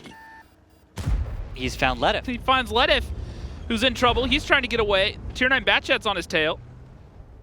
Ledif's not even taking the moment to stop because he knows that these Batchats may be coming. He's going to get him behind the rock and wait for some teammates to come help him out. And I don't know if anyone's coming to help him out, actually, Rox. I don't know if help is on the way. Well, maybe just be his job at this point, just draw as many guns as he can while the rest of his team makes a play towards the other side of the map. Yes, because on the other side of the map... And Warbander actually trying to get up into Burton's face, try to make him back off, takes some shots from MacTap in the distance, and has to back down. Yeah, well, he dealt some damage onto Putin as well, so there was a bit of a trade back and forth. Mako's on the hill in the far east. This is a big split. Ledif all the way to Makos, from the farthest on the west that you reasonably will be until all the way up in the mountains on the east. You are a split 07. If Dare can group up, they might be able to take an advantageous fight somewhere, if they can figure out how to go about making that attack. It's tricky at this point. But if Makos is able to get into position in the backfield, I think he's going to be able to get some fire onto possibly Newt, Chase Potato. That'll weaken the back line of Dare, and that should allow for 07 to start feeling things out and possibly get some pressure. Or if takes some damage finally. 474. Sorry to cut you off there. No, go for it. Looks like Bird actually is not going to be able to take fire from Makos in the backfield. He's actually hunting for fire. He's trying to find an angle. And I don't think this is something that a lot of... The position Bird is in, I don't think that this is something 07 was prepared to have to deal with as much. Oh, I think that's part of the reason why they did it. The other thing to look at here is what this strat for Dare is doing is this is making them waste a whole lot of time trying to figure out how to deal with them. And at some point, 07 just need to go, all right, we're not going to get him out, so let's do something different because this is already 3 minutes gone and they really aren't any closer to accomplishing anything than when the battle started. Although, to 07's credit, I have to say that they're more developed in their strategy in many ways. They haven't dealt the damage, but Makos is up on the east side. Ledif has already done some work on the west. I feel like 07's, as far as intelligence goes, as far as like their knowledge of their opponent's layout in the battlefield, have a pretty decent idea. And we talk about passive defenses being a problem because it takes the other team, it lets the other team have the time to figure out where they are and then develop a plan to attack it. And when you sit there passive, all you have is you just have to pray that you spot the other team before they get there and your crossfires are going to hold up. Yeah. We'll see. And in this case, you know, it's going to come down to can 07 use this intel they have to find a way to break into this defense. And we're going to listen in with 07 to find out the answer to your question, Rox. One bush? You can't be there. No, You gotta get out. more I think. I and more to the right. Yeah, there you go. Nice. I don't have shots on that. I actually connected a couple of them. I'm gonna clip. I mean, the IS-7's still sitting here, so I'm basically just trading for the IS-7's position. So there's a 113 sitting here. Can we not get Makos, like...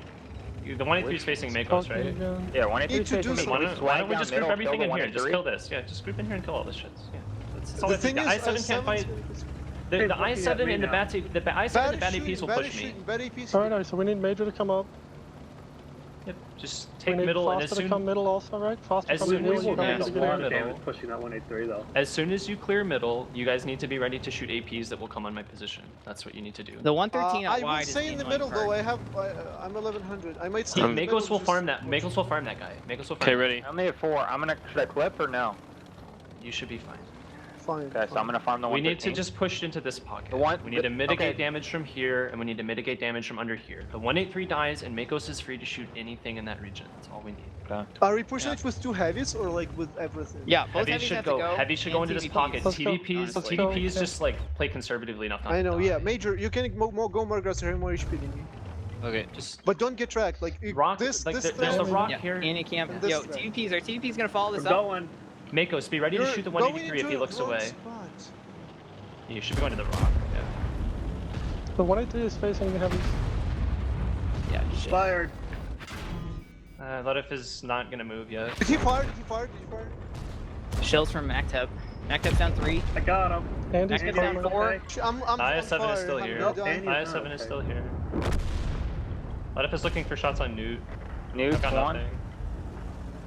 Makos is clipping. New fired. Can you guys finish the TVP and shit in there and the bat? Watch IS-7 is aggressive. Can watch. Well, when you have no good answers, the best direction's forward. Forward is the best direction.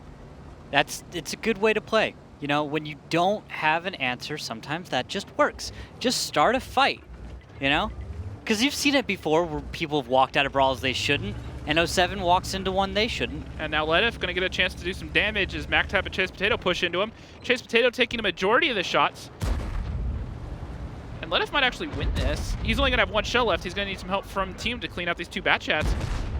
But He needs 1 more shot from a teammate right now, and Major Issues is going to have it, and all of a sudden, 07 aren't looking like they're in a terrible position. see, forward is the best direction. Proving our own point. They We take didn't down even try. Aggressor. It's a 3v3. Newt's loaded, very low on hit points. 1 shell should take him out. He's not even spotted though. Major Issues going to run away from Burden Fungus. Burden going to snap a shot off towards Makos, not connect.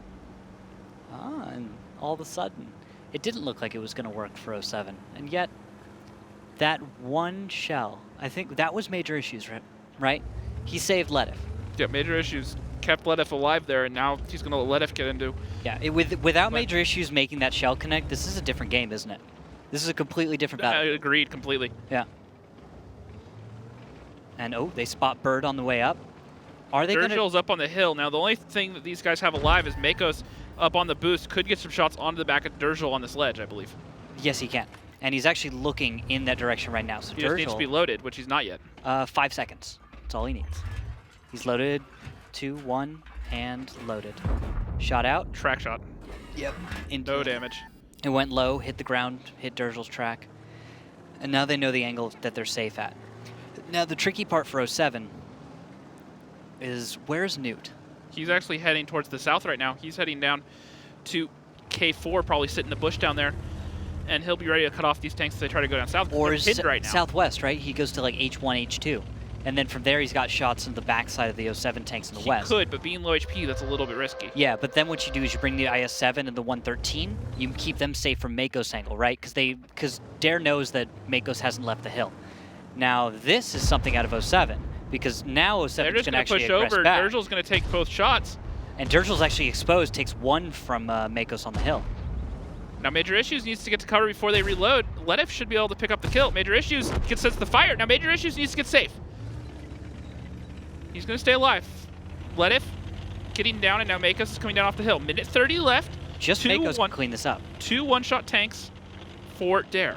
And Makos alone should be able to finish it, and he's going to leave the hill. He's got 3 shells left. He needs to make 2 connections overall. I think even a relatively low roll, an incredibly low roll is the only thing I could imagine that wouldn't kill Durgill, but 360, that's not out of the picture for a bat chat. And as I say that, Newt picks up the kill onto Ledif. Makos needs to hurry up and get in here because he only has a minute left. While he's on cap right now, he's going to get off cap. They know that the bat chat's out here. Major Issues may get picked up by Newt. no. Major Issues just going forward. Makos is heading towards the 113. At the same time, yep, Makos moving up. This 1v1 between Major Issues and Newt may decide this game right here.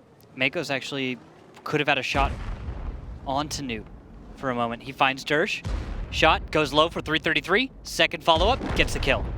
Now, Major Issues can eat one shell for pretty much safe, but they can play Ringer on the Rosie. Missed shot, and there he goes. Major Issues picks it up and saves the day for 07, keeping them in this fight, making it 4-2. See that? That's nice to see. You know, I said earlier we saw Kazna Crew come back from being 4-0 down against Gohard, or no, excuse me, Ding. Yep. In the E region this morning. This match started off 4-0. It's 4-2 right now, and we're heading into Muravanka. Oh, I'm loving this. This is a great story to follow because 07 was a team that, like, they reasonably should make this a close fight. This should be a tiebreaker. It was a tiebreaker last time, and it went to 07. If it goes to Dare seems like they might be a little stronger right now, but there's arguments for 07, there's arguments both ways. Whoever you talk to, everyone has a little different opinion on how this goes down. But Master Putin after last battle, he did about 3K. And then on the other side for 07, you had actually, 2 members of the team dealing 3,000 damage. That was Makos and Letif. Makos did 3,800 damage. And those are, by the way, the top damage dealers, the top performers on this team. So if you look at it, the guys who consistently Letif is put one of the top numbers up are on the top board. Letif today. isn't even one of the top damage dealers on his team. He's one of the top damage dealers in the whole league. Yeah, and because he's alive, that makes the difference. Let's say let's say someone else had gone down, like he'd gone down and someone else was alive later in the battle. While they do perform really well, and I think that's an all-star lineup you see on the team, Letif has got the performance. He's putting up the numbers, so all the better that he managed to live a little longer in the battle. So 07 is still in this fight. After 2 wins like that, yes, you're down 4. 1 loss loses it all, right? But 07's looking good now. All right, This is safe for them. We'll come back into the second, Yeah. because I'm sure everybody wants to see right now Apex just run over whoever they're playing 5-0. Take a look at this. Valence. Oh no, Apex has been dominating everyone. Apex are hot right now. Apex beat they beat Dare last. They've been beating everyone left and right. Yeah, they 5-1, 5-0, 5-0, and just another master performance from Apex right now. I say whoever they're playing because at this point, I don't think anyone in the league is going to come close to touching them. I don't think it matters. Yeah, before you're even on the battlefield, I'm pretty sure their reputation precedes them enough to the point where it makes the difference at this point. They're down HP, and they just do Apex things where they manage to just come back into a game they have no right being in. Just Apex things. Just Apex things. Winning just Wally 5-0. things. Wally. We doubted Wally so much early in the season, and now... To be fair, this is my thing, is Apex last season, they were the best team we had in the league, and I didn't know that bringing in Wallhacks into this team could make them perform even better, and that's what they've done this season. They've stepped it up. They turned it up to 11. Yeah, and earlier on, we had some doubts. There was some little growing pains, but oh my goodness. Do they look good right now? Oh, yeah. I don't think anyone's going to I just hope that Ox was able to farm in that match despite it being a 5-0, because I need those fantasy points. No, you're not going to get fantasy points with Apex. They're too good. Every 5-0, there's too much going on. But Your top Ox, damage. Yeah, Ox does Ox things. Yeah, but you can only get so much damage when 5 battles. But when you extend that to 8 or 9, everything's better. Yep. Apex should perhaps consider running riskier strats. Maybe they'll get better if they want to worry about fantasy points. I think they're just worried about getting first place and keeping that unlocked than they are fantasy points. No way. You're not. You don't say. I mean, Canadian Impact seems to be worried about it because he's TKing people left and right to make sure he gets the last kill. So he obviously cares, but everyone else, I don't know. I'm not sure. All right. So we're moving on to Mura. Let's get back on to Dare Rising 07. Right. So Dare looks like defense for them this time. Yep. Well, we'll have to see how they do on defense as we head into what is possibly the last map of the series. Muravanka, a map with a great number of buildings, bushes and trees, amongst which teams hide for most of the battle. The attacking team begins the battle from the top of the village, and the defenders start from the bottom of the map. Both bases are better controlled from the hill near the first base, and from the green in the lower left corner of the map. There are many attack directions. The attacking team often attempts to gain the attention of defenders by putting pressure on the first base, whilst manoeuvring several tanks behind the second base to deliver fire into the defending's flank. Team setups are very diverse, but the players often choose the fastest tanks, even for heavy setups. They could even bring SPGs. Lineups coming in, 07, 5 Batchets and 2 Emil 2s. Dare Rising, a Kronwagen, an E5, 3 Batchets, a TVP, and an AMX 1390. Let's see how that works out. Moving Faust out of a scout, putting him into a heavy tank for hull down play. Nothing wrong with that. He does just fine, but wanted to make note that on a map where normally Foster would be expected to play a scout role, we're going to be going to Bat Chat Scouts. And actually, wait, no, Foster had binoculars, or rather coded optics. Yeah, he's running coded optics. So, well, look at the equipment setup here for a second for my little Putin. oh yeah, he's got binoculars. That's what I was looking at before. I was kind of worried about that. That says west side. Binos. Now, there's two typical equipment setups we see for Bat Chats. That's vert stab, gun lane drive, and vents, the lineup you run for brawling, and then you can drop gun lane drive. Typically, is the first one you drop in favor of coded optics. Yeah. With the way you play in a Bat Chat, you don't need the gun lane drive as much because you're going to be on the move so often that the gun lane drive only comes into play when you stop, really. Right? Because you're either on the move in full reticle or you're not, and you've had time to zero in. And it helps, but sometimes there's better stuff, like binoculars. Yeah, but vents on an autoloader, vents is something you pretty much always want to run because it does help that reload. It's not even a question, you know? At that point, it's like, wait, I'm going to give a little boost to everyone in my crew, and I have perfect crews, so I'm going to have a 5% boost to that? Yeah. Well, exactly. And the thing about it is, autoloaders don't have gun rammers, so they don't have that benefit. So vents basically takes its place. And a shot through the turret of Commodore, it looks like. I didn't see where that actually penetrated. That's what I'm looking for right now. Trying to see where he was penetrated. Lower plate, maybe? No. Well, I don't know. I don't know where it went. I don't know where that shell went. Magical shell. Probably into the side of his tracks. Is it that front corner right there? It's probably one of those shells that goes right between tracks. I think it's that front left corner right there of the turret. No, it's not. Yeah, I got nothing. Had to. Oh, side of the turret. There we go. Side turret. It's hard to see, especially with the 07 paint. Yeah, with the paint camo. Yeah, so it was just barely on the side of that armor. So the side of the turret on the ML2 is not so well armored. But. And Commodore does have a dead gunner now. It looks like he is not running first aid kit. He ran for double repair kit. Oh no, you don't need that in an ML2. You're supposed to be sniping here. Well, you don't want to get tracked while working a ridge line. You got to repair that ammo rack because DPM is terrible already. But Jack of all trades will help out with that. Well, you could argue Jack of all trades will help out with this. So. Yeah, but you know. I get it. Jack of all trades. When you lose a crew member, your commander steps in, helps them perform a little bit less poorly since they've been injured or whatever you want to characterize that as. Mm-hmm. And the one thing that you have to remember is these players also have stuff that a lot of people don't get on their normal crews, like Eagle Eye, the ability that lets you put your mouse onto another tank for 2 seconds and see exactly what's damaged on the other tank. Which, by the way, is awesome when you're a passive scout, because you just sit there and instead of like trying to figure out what might have been done, you get to sit there and just zero in on everyone's he's ammo racked? All right, so I'll just, or no, he has a dead, not ammo racked, but he has a dead loader or something? Oh, yeah. All right, well, let him fire once and go. And on a map like this, as a passive scout, you actually have time to do something with that. Whereas normally in a battle, you're not going to have time to put your reticle on someone, look at what's damaged, and then make decisions based on that. You know? And a lot of shots going off towards Izamil too. Fosta's going to get destroyed. Fosta and Cam both going down.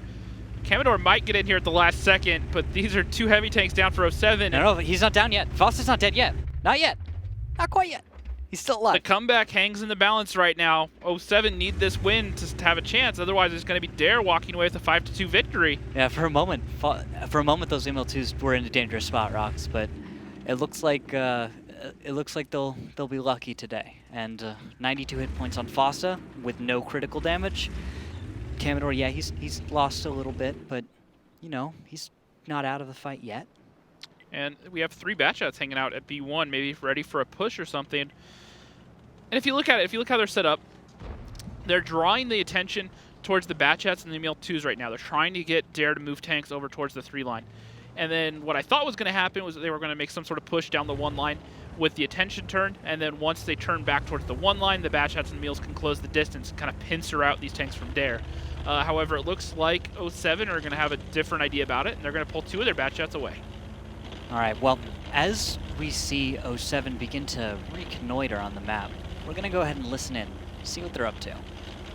You're staying C1. You're always staying C1. You're not leaving C1, or you can go to C3, and if you want to like finish a clip out into E1, you can.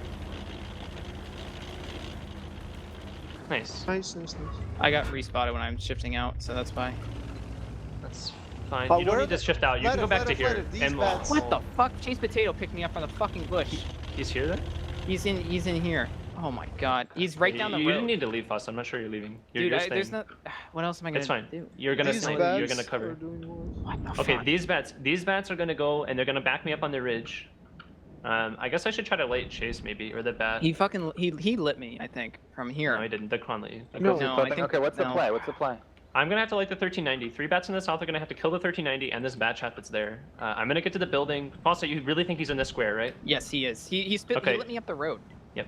Line guns then. Line guns up. It's I'm gonna light it. tricky. You want And then I'm Makos gonna to get under out? here. Like, it's not a Hamador. strong spot. Cover me from here. Makos, go to Makos, here. we just have to play. We have to play greedy. That's Yeah, we pretty have to much be it. split. We have I to be mean, split. I can do my best, but I don't have good That's fine. shots. Just try to get like 2 shots. They're gonna push you, dude. They're gonna push you. All right, be ready. I'm gonna just swag down into here and then cut in. Bats. There's gonna be a bat like lit up here and lit down here, and I'm gonna try and kill the 1390. Are you guys I ready got and aimed? lit rotating. Are you ready Yeah. and aimed? I'm going now. Warbandit Major, you guys are not aiming. I know. Hello?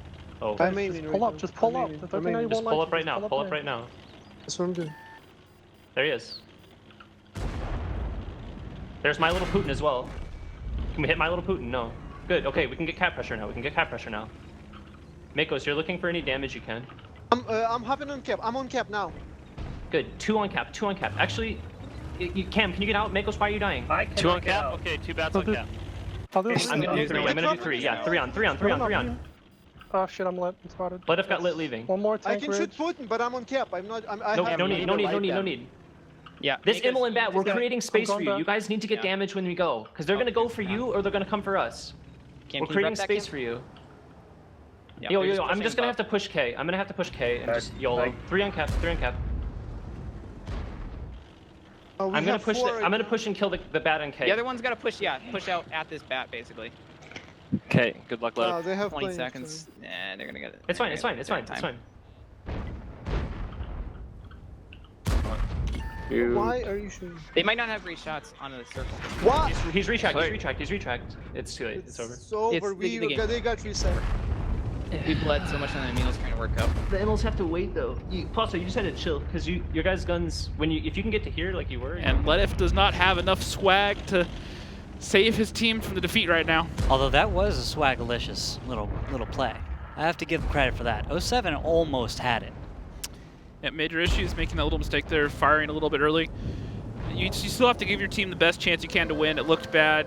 You know, you could tell he was trying to get some damage, but at the same time, they hadn't been spotted yet, so they had to hold on to that hope that they wouldn't be, and they'd buy him that extra few seconds to maybe get the cap out. Exactly. Still looking gray, still not likely, but you still need to do what you can to give your team the best chance. I got to That's- appreciate the discipline as well. Yep. Not firing, and then right at the end, who was it that did? Major issues was the first one that fired. Everyone yells at him, but of course it's too late by that point. But Yep. I gotta give credit to the rest of 07, all the players like trying to stay disciplined, be like, no, we were told not to fire, just stop, don't do it. We were told not to. I don't care if you don't think it matters. Warbender, gonna be the last one going down here. 108 HP, the only thing he has left. Does put a shot into Newt. Has a couple shots left. Newt and Milo Putin both chasing him down. They just don't have any ammo. There we go. There we go. And that's going to be a 5-2 victory in favor of Dare Rising, recovering from their defeat earlier in the week. And their defeat earlier in the season to 07, they lost in a tiebreaker last time. It does not go that far. 07 does not get the chance. Dare winning this time, where 07 won last time. So improvement on the side of Dare. I think we've all noticed, though, they've been on the rise. Yeah, definitely. And that's going to put them up 2-1 overall in the series right now over 07. Exactly.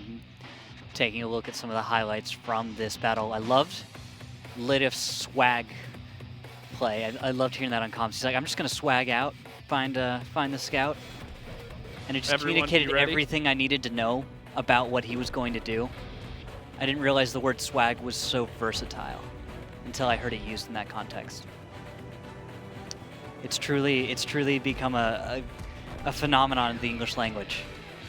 Well, And- looking at the damage, Burden Fungus, 64 fantasy points. Not bad there. Aggressor doing what he does, 2,500 damage, 72 fantasy points. Well, Putin had a relatively quiet night tonight. That game in the JP certainly didn't help. Durgil playing the E5 there, 74. Maktub only able to get off 34 fantasy points with 1,300 damage and 1 kill. Definitely a quiet night there. That hurts for me. Chase Potato not really able to do a whole lot. And both of those Emil 2s getting caught out in the open, losing all their HP, not really able to be effective in that fight. Whoa, I thought Fossa or Commodore would have done any damage, but ouch. Fossa got picked off early. Cam was alive for a little bit, but he was the first one that they decided to focus out when they made that push because he was the low HP tank. And now, Aggressor. You've been talking about him all night. I know you're a big fan. You've been wanting to see him perform big time, and there you go, 340 fantasy points for him. Ledev having a quiet night at 295. 259. 259. And then 300 points out of Maktab Putin despite not doing that much damage. 7 kills. Solid stuff there out of the Russian. There we go. And that's a pretty straightforward match. Dare plays a solid opening, wins 4 in a row. Yes, 07 came back and won 2 battles, but Dare cleaned it up. It's incredibly hard, though. When you're already down 4, to come back and win 4 in a row on top of that, it's fine to win 4 battles in a row to start a match because there's no risk of losing one battle and everything falls apart. But if your opponent's already got those 4 points, you can't afford any slip-ups. And I think that's what got to 07, because the minute when it started to get a little bit past the point of reasonable for 07 to win, I think we could all feel the doubt. Yep. Well, let's see if Aggressor was able to feel the doubt right now as he joins us on our face-off. Hey, Aggressor. Hey. That was How you doing? That was pretty well played, I'd have to say. Thank you. 4 up on the start. Lose 2 on mines. I guess you were willing to take that, though. It was 07 after all. I mean, we thought we should win, but Okay. stuff happens. Yeah, it seems like that was the one map 07 had over you guys as far as experience and statistically at least. They've performed a little bit better. We didn't think they were going to bring Artie when we brought the JPEG. I think we could tell. We could really, really tell. Because all of a sudden, the strategy you guys brought looked like you weren't so sure, right? Yeah. So let me try to get this right. JP strat is basically put cap pressure on, make something peak to get resets, and have a JP sitting there ready to smack him for 1,000. Well, technically what won that game is we bounced major issues 3 times with all of our TDs, and because he was there, he got the flank shots in, and just his presence kind of threw us off a little bit. Yeah. How did you guys deal with losing mines twice in a row? Did that throw you guys off at all, or did it? Well, not really. I mean, we don't like losing, but we're pretty oh, whatever, next one, move on. Okay. Yeah, it goes by really quick. Yeah, because I always wonder how teams deal with that, because sometimes you're up 4 and you just say it doesn't matter, we've got 4 to win, one of them's going to happen, and then you just try not to put too much effort into one. But it looked like that JP fast cap was that. It looked like that was your let's finish this strat. Oh, I mean, we put a lot of thought in it before we played it. It just didn't work out. So. All right. Well, whatever. I want to ask then about. This is a rematch. It's 07 versus Dare. You guys have come out ahead this time. Last time was a tiebreaker, and you guys didn't finish it out. What's the difference between beginning of the season, Battle 1, and now? What is that for you guys? What were you then? What are you now? We're just more smooth right now. We, like I said, we practicing a lot, trying a lot of new crazy strats, and then, we're just trying to execute them pretty well. And they're working out. All right, and then, yeah, and so that I want to get your perspective on 07 as well, because you guys were the ones really there on the battlefield. What did you think of 07? Were they showing up like they usually do? Was that the 07 you expect them to be? What are you thinking? What are you thinking? Come on. I'm trying to. Couple throws happened, but after we won 2 on the first map, I kind of thought we were gonna go all the way 5-0, but like I said, you don't know. The skill level here is so even that anything could really happen. Exactly. It's just so hard to tell sometimes. You look at one person win and they look amazing, but you can't tell that the only reason that the slip up happened was he accidentally rolled over a crumb with his mouse and all of a sudden it threw his reticle off, right? It's the tiniest things that create the biggest contrasts. And so getting that assessment from me, it means a lot, actually. Yeah, when we played against Apex, was it Tuesday? We probably went 5-0. They went 5-0 against us, but a lot of those games are really close, and that's just what happens, you know. Yeah. Sometimes the scoreline doesn't exactly line up with exactly how close or far teams are. Mm-hmm. All right. Well, Aggressor, that was well played, sir. You got top points, I think, that time, at least damage-wise. Fantasy points. Oh yeah. Finally, you got more fantasy points than Ledev, right? You're catching up. Catching up. Almost. Oh, yeah, man. Well, thanks for coming on this. We'll see you on the battlefield next time. Thank you. I'll see you too. All right. Peace out. Okay. I like it. I like it. I like the confidence. Yeah. The biggest thing. Like the confidence, no, it's not going to get under my skin. We'll just move on, keep going with it. Yeah. It's a good, it's kind of dangerous, but also at the same time a good mentality to have. Can backfire, but as long as you do it well, and you don't let anything get under your skin, and truly don't let it get under your skin, it's not just an appearance, then it can be something very powerful to have in your back pocket. Absolutely. And Aggressor is just a chill dude. That's what he is. He's almost always like that.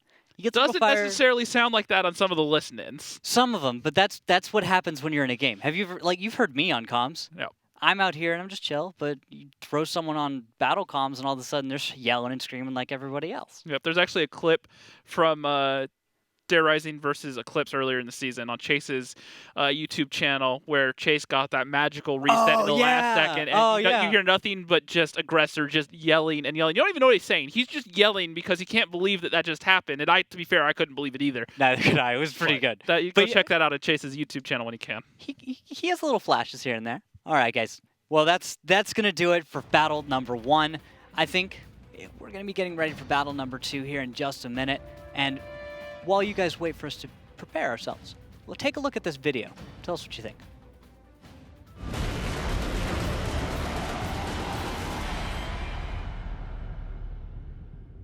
In the middle. Also, this is risky. This is over. This is over. Valence are about to lose 2 tanks for basically nothing. Oh, no. Are they going to notice in time? They don't see it on the mini-map. They don't see it. I think this is just a good read from Eclipse. Yeah. I don't think they had the intel. I think this is a blind rotation, but it may work out for them. I think it's about to work out as Exo and Tigers are getting into position. T1 Diabetic, Dark God Zim, and Vetro are all just pinching on the position of G-Forcer. And I like this. Look, G-Forcer has nowhere to run, nowhere to hide. Needs to take some damage. Oh, and a nice counterplay by Spooky. He gets out of his pinched position, is able to put pressure onto Dark God Zim. Going to have to get out of this position, back off, and try and live, or maybe you can play this smart. Maybe you can stay up here. Maybe you can force. Blitzwolf has one shot at this. Blitzwolf has to make this shot count. The second he fires and misses, he's almost dead. Now he does have full HP, and the TVP can't clip him. But Durgil has to be careful because he flips himself on his side, and that's gonna hurt. That's a tank down. Now the cap is at 10 seconds. The TVP needs to find a reset. Gets him down. The reset, though. Zone needs to find it. He gets 1 reset. 5 seconds. Is Blitz going to be loaded in time? He needs to get a kill shot. He Backing has to get the kill 2 shot. 2 seconds. 1 second. He needs to fire. He gets it. Not in time. Not in time. And that's going to be a win for Dare Rising. Yep. That hurts. So the reset does come in. The longer this goes, it's still good for Dare because they have Arty. They can just ping away at people. And if this goes faster, they've got more guns in the battlefield. It's going to take a lot of very bad trades out of Dare to lose this round. Well, here's actually a good little bit opportunistic play, as it looks like Bad Chat's getting the proper positions, and they are able to take down Burden Fungus. Now, Aggressor is going to move out, and he's going to move against Felix. He's on fire, and he goes down. Now you've got 3 tanks, Burden Fungus, Aggressor, and My Little Poop. Randall, make it stop, Randall. It's not going to stop. Make it stop. No, this is the highway to the danger zone. You're on the struggle bus right now. And Dare has just lost Harmless as well. The bounce onto Chase. What are we watching? NA strats. Game of Throws, guys. Game of Throws. That's what it is. Dare, though, I mean, even with the throws, they're still able to pick up enough wins. So this is going 2-2. Chase Potato takes a hit from Dare. Felix not taking anything in response, and the S tank from Mr. Man. Bales is coming in with almost full HP with Mr. Man. They're gonna get Chase Potato down. All right, Artie, tell me this is gonna happen, okay? And kept Valence boxed in against that hill. And there you go. Spooky. Lost, go down. Fulcrus, the last tank alive in the Lorraine. Tries to play it hero mode. Goes for the hero shot and gets it on Harmless. All right, I'll give him that. Come on, guys. TD mode's funny. And now we've got the MVP flip from Master Putin. Burn Fungus in the back, and same with New. They're all covering his position, so that track shot, though. My Little Putin tracked in the open. This is important. Damage, and I don't think My Little Putin actually has a kit to repair, so he's pinned in his position. He's probably going to go down. Getting the shot in there. He gets tracked again. I think more. Marsh will pick up the kill. Yep, that's big. That actually gives Aquatic a chance. And there's a second one. Mr. Man, this is the S-Tank, the power of the S-Tank. Remember what I was... And another one. We've talked about not quite onto we've Duke. talked about this before. Even when things are improbable, there's still certain things you can do to put things to try to still get a win. Even though it's a low probability, you have to give yourself the greatest chance you can to win. And that's what M60s are doing right here. They're killing the clock. They're keeping tanks alive. The biggest thing is they need to find one solid reset right now. One solid reset, and they can certainly get the win. And Marsh is actually just going to YOLO out in the open to get the lights. Where is it? Where is the tank? The shots, and there come the shots. That's the reset. And that may have just secured the win for M60s. That should be it. 2 tanks left alive. Bad Chat, Harmless, and that's another bad Nuke. chat in the south. They just need to survive for 1 more minute. Nuke trapped in the open, and he goes down. M60s are about to do it. Although Harmless is to the south, he's in a great hold down. Does not quite take down Veggie. Puts a shell out, has 2 left, and goes for a reload. Okay, hit points, 1241. That's enough for if Harmless reloads and can get in close, he can get the kills, right? He has exactly 10 seconds from the time he is loaded to kill both of these tanks. So the amount of damage he has to deal, he has to get 3 shells probably into Mr. Man, 1 into Veggie. And he's just taken 407. Looks like he puts his turret up, saying GG. This was well played. This is one of the most improbable wins I have seen all season. Yeah, this should have gone into the favor of Dare, but I think moving My Little Putin out in the open and him getting caught out was the beginning of the end.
Welcome back, guys. We are here with Eclipse versus Rival, our second match of the evening. I am James Rockstar Grieve, joined alongside by Randall Rukill Holcomb. Hello, Rockstar. It's good to be back for match number 2. We've just gotten everything in order, and we'll be telling you all about it in just a minute. But first things first, let's get through all of the social and whatnot we need to remind you guys of course, about Twitter and, of course, fantasy to start. Yep, WGL.GG/fantasy. WGLNA, get in there, set your rosters, compete against me, Randall, the SL staff, all the Gold League players, and a bunch of the Wargaming staff as well. See how you rank up. Prizes are both for the week and for the season. Season prize includes a Type 59, or multiple Type 59s, I should say, anyways. So, oh, yes. And get in there and get on it. Yep, and then on social media, Twitter, @WGLNA, #WGLNA, and on Facebook before the show, /WGLNA. Check us out. Live show is fun to see. Question of the day, ladies and gentlemen, today is, what is your bright and shining moment in World of Tanks? Your favorite moment, your best moment in World of Tanks? Let us know on Twitter. We'll talk about that a little bit more if it comes up, of course, in the face-off as well. But let's move on to a replay of our off-broadcast match. We have top-tier Aquatic for you. To recap, it goes to a 5-2 in favor of Aquatic M60s. They end up winning out over top-tier. Here's some replay action from that match. Felix playing it just amazingly, even though he gets taken down. And here we go, Pompous. And, nice ram. And a nice suicide ram there. And okay, looks like Aquatic was dominant that one. Well, Aquatic, I think, are finally, like we talked about yesterday, they're finally hitting their stride. Things are gelling well. So I don't expect them to slow down much. It may take a opponent like Apex to really slow them down right now. Oh yeah, and top tier has been solid this season, but not quite enough to beat over Aquatic. More consistent, longer-standing team. Rude's team's been solid, but we'll return to them probably another match day.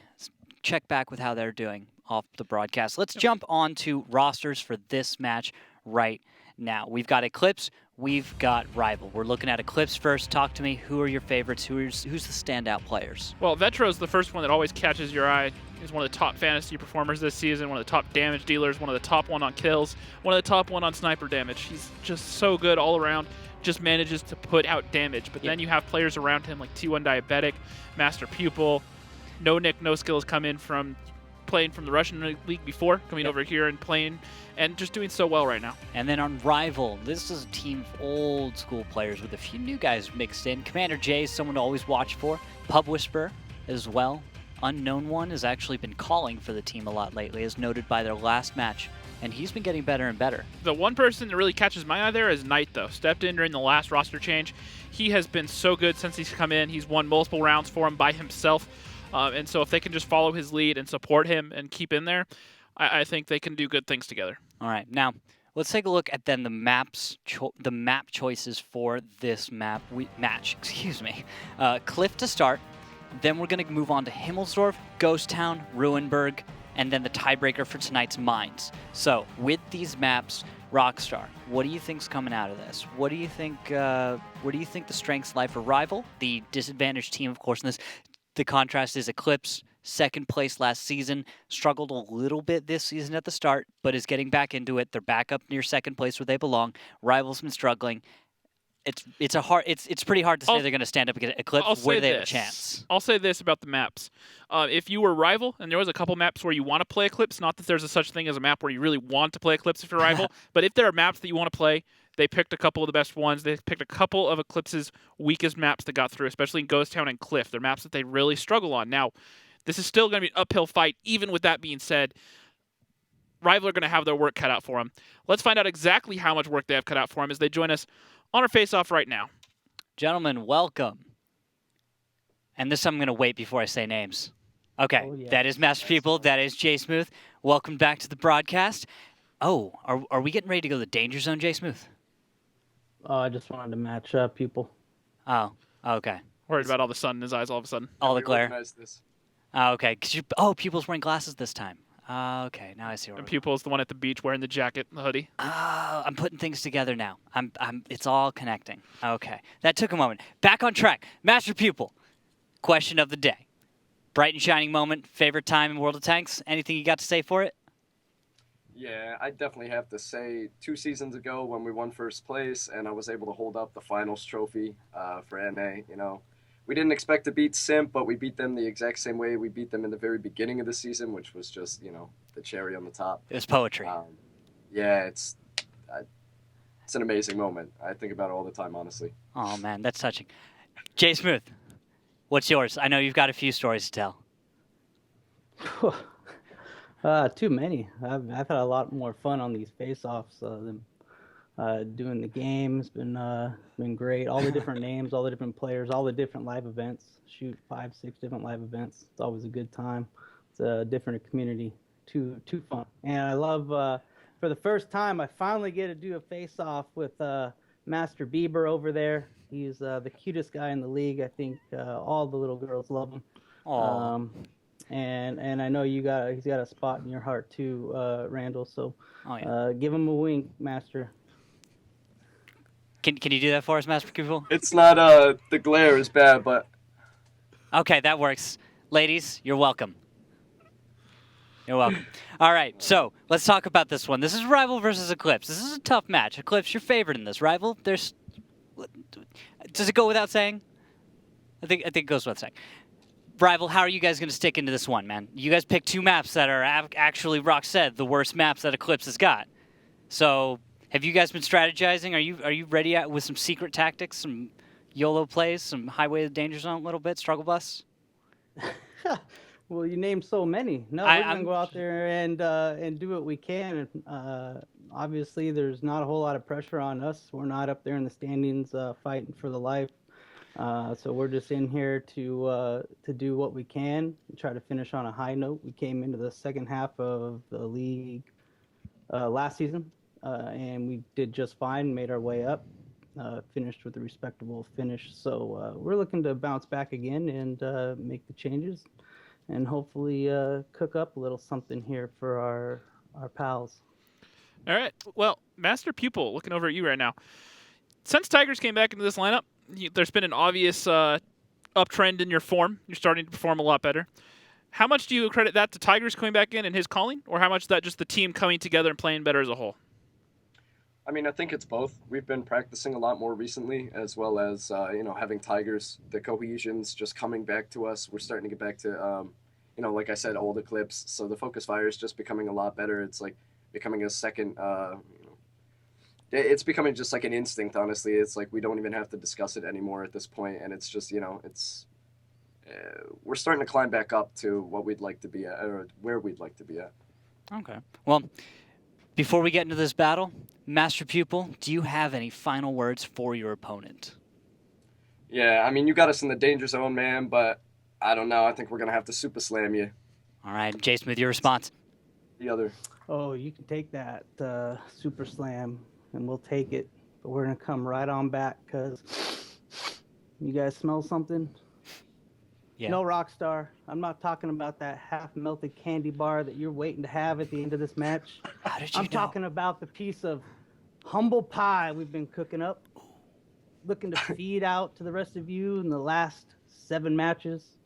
Let you know it's tasted nice and fine the first half. We want to share it with the rest of you. So we're going to come out with the people's elbow. We're going to show you what it's all about. Mm-hmm. We're going to bring the rival nation and the old school simple taker nation. Preach it. And we're coming right into the danger zone for you. If you smell... Oh, preach. Amen, brother. Amen.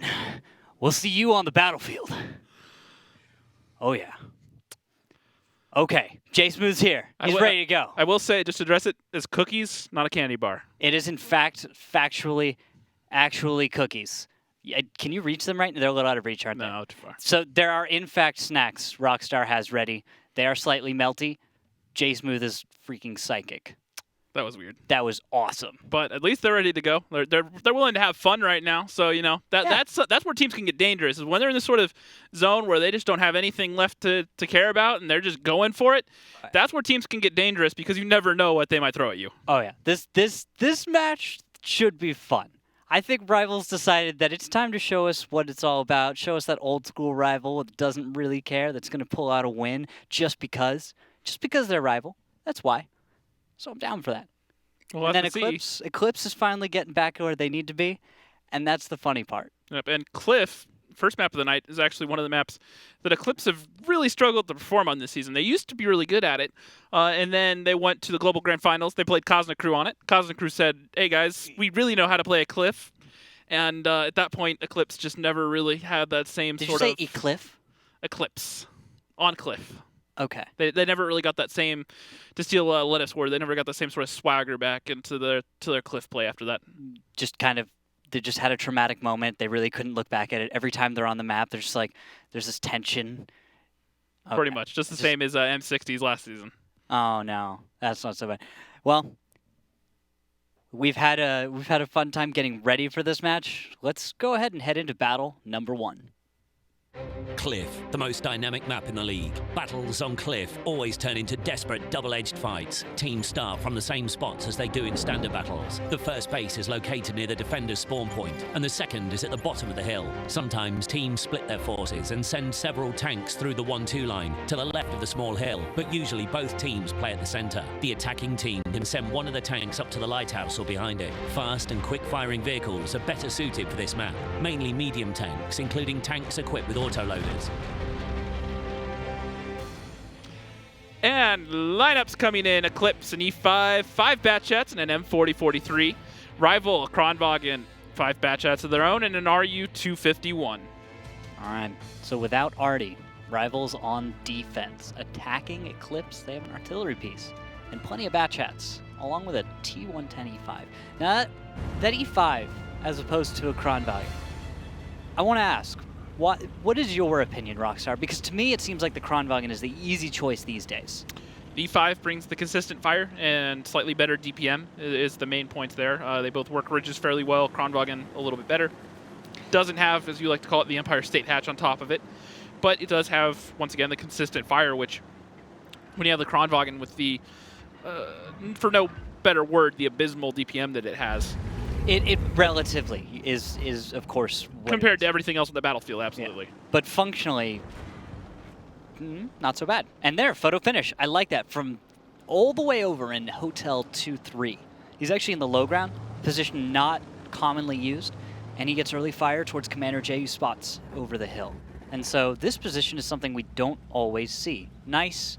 I do enjoy seeing stuff like this every once in a while. So watch out for this in your new pub battles, maybe.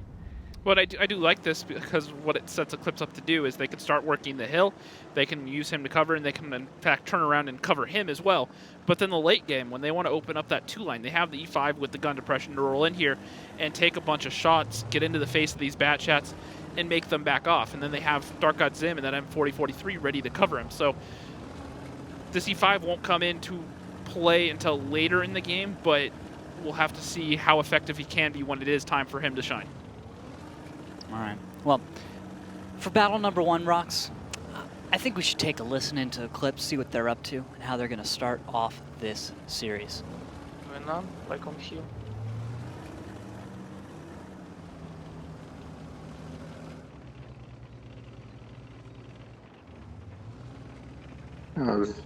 Deactivated already. Just let the already work, and then after a little bit of time, we'll move up the E5. Just T1, make sure you're not getting shot from the west and the yeah. I'm not letting anything on hill. I'm not lift. I'm on top of the hill, not lift, so. We're in a good place. T1, just make sure you don't expose to either here or here. Be pretty trying to conservative up there. I'm just trying to see if I get lit. Zim, I can move here for a light if you want me to. Yeah, Just do it. I'm going there. I'm going for a light. Nick, I want you to watch this. I'm gonna push up to the 6th line, the 5-6, and I want you to watch this to try and move up just a little bit, okay? That way you can get a shot if they're trying to shoot me. Bat. It's the same bat. Okay. I got lit by the Batchat shooting from center. Yeah, there's a Batchat camoed up here. Okay, well if you light him, I'll hit him. I don't know if I can push this. Is it in the bush there? Because Zim can blind fire that if he's there. Yeah, Zim, blind fire the bushes. He's on the bushes down low in the middle. I'm pretty sure it's by the ramp. It's in the middle between the rocks. Ramp? Yeah, but below the ramp, in the bushes between the rocks. You can go ahead and blind fire that. Maybe I blind fire, I don't know. Did you hit anything? Maybe. I'm keeping my shells. Maybe in case splash, they fall. but not You hit a rock, so. I know. I I will don't try have and, direct hits on him. Yeah, I'm gonna try and light him though, but I'll try and be safe about it. There's something there though.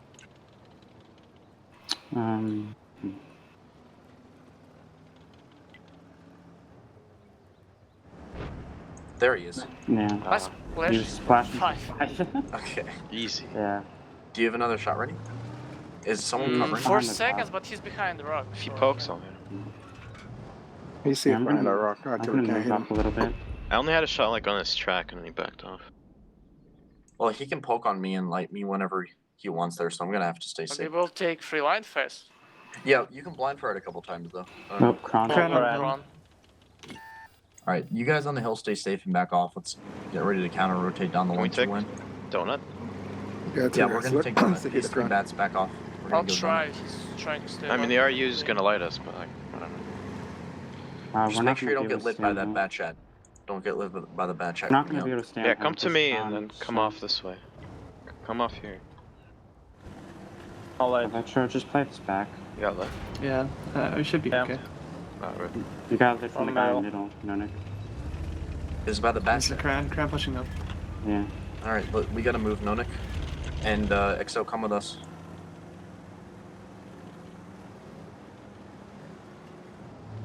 Was not lit. Okay, Photo, you can go ahead and move.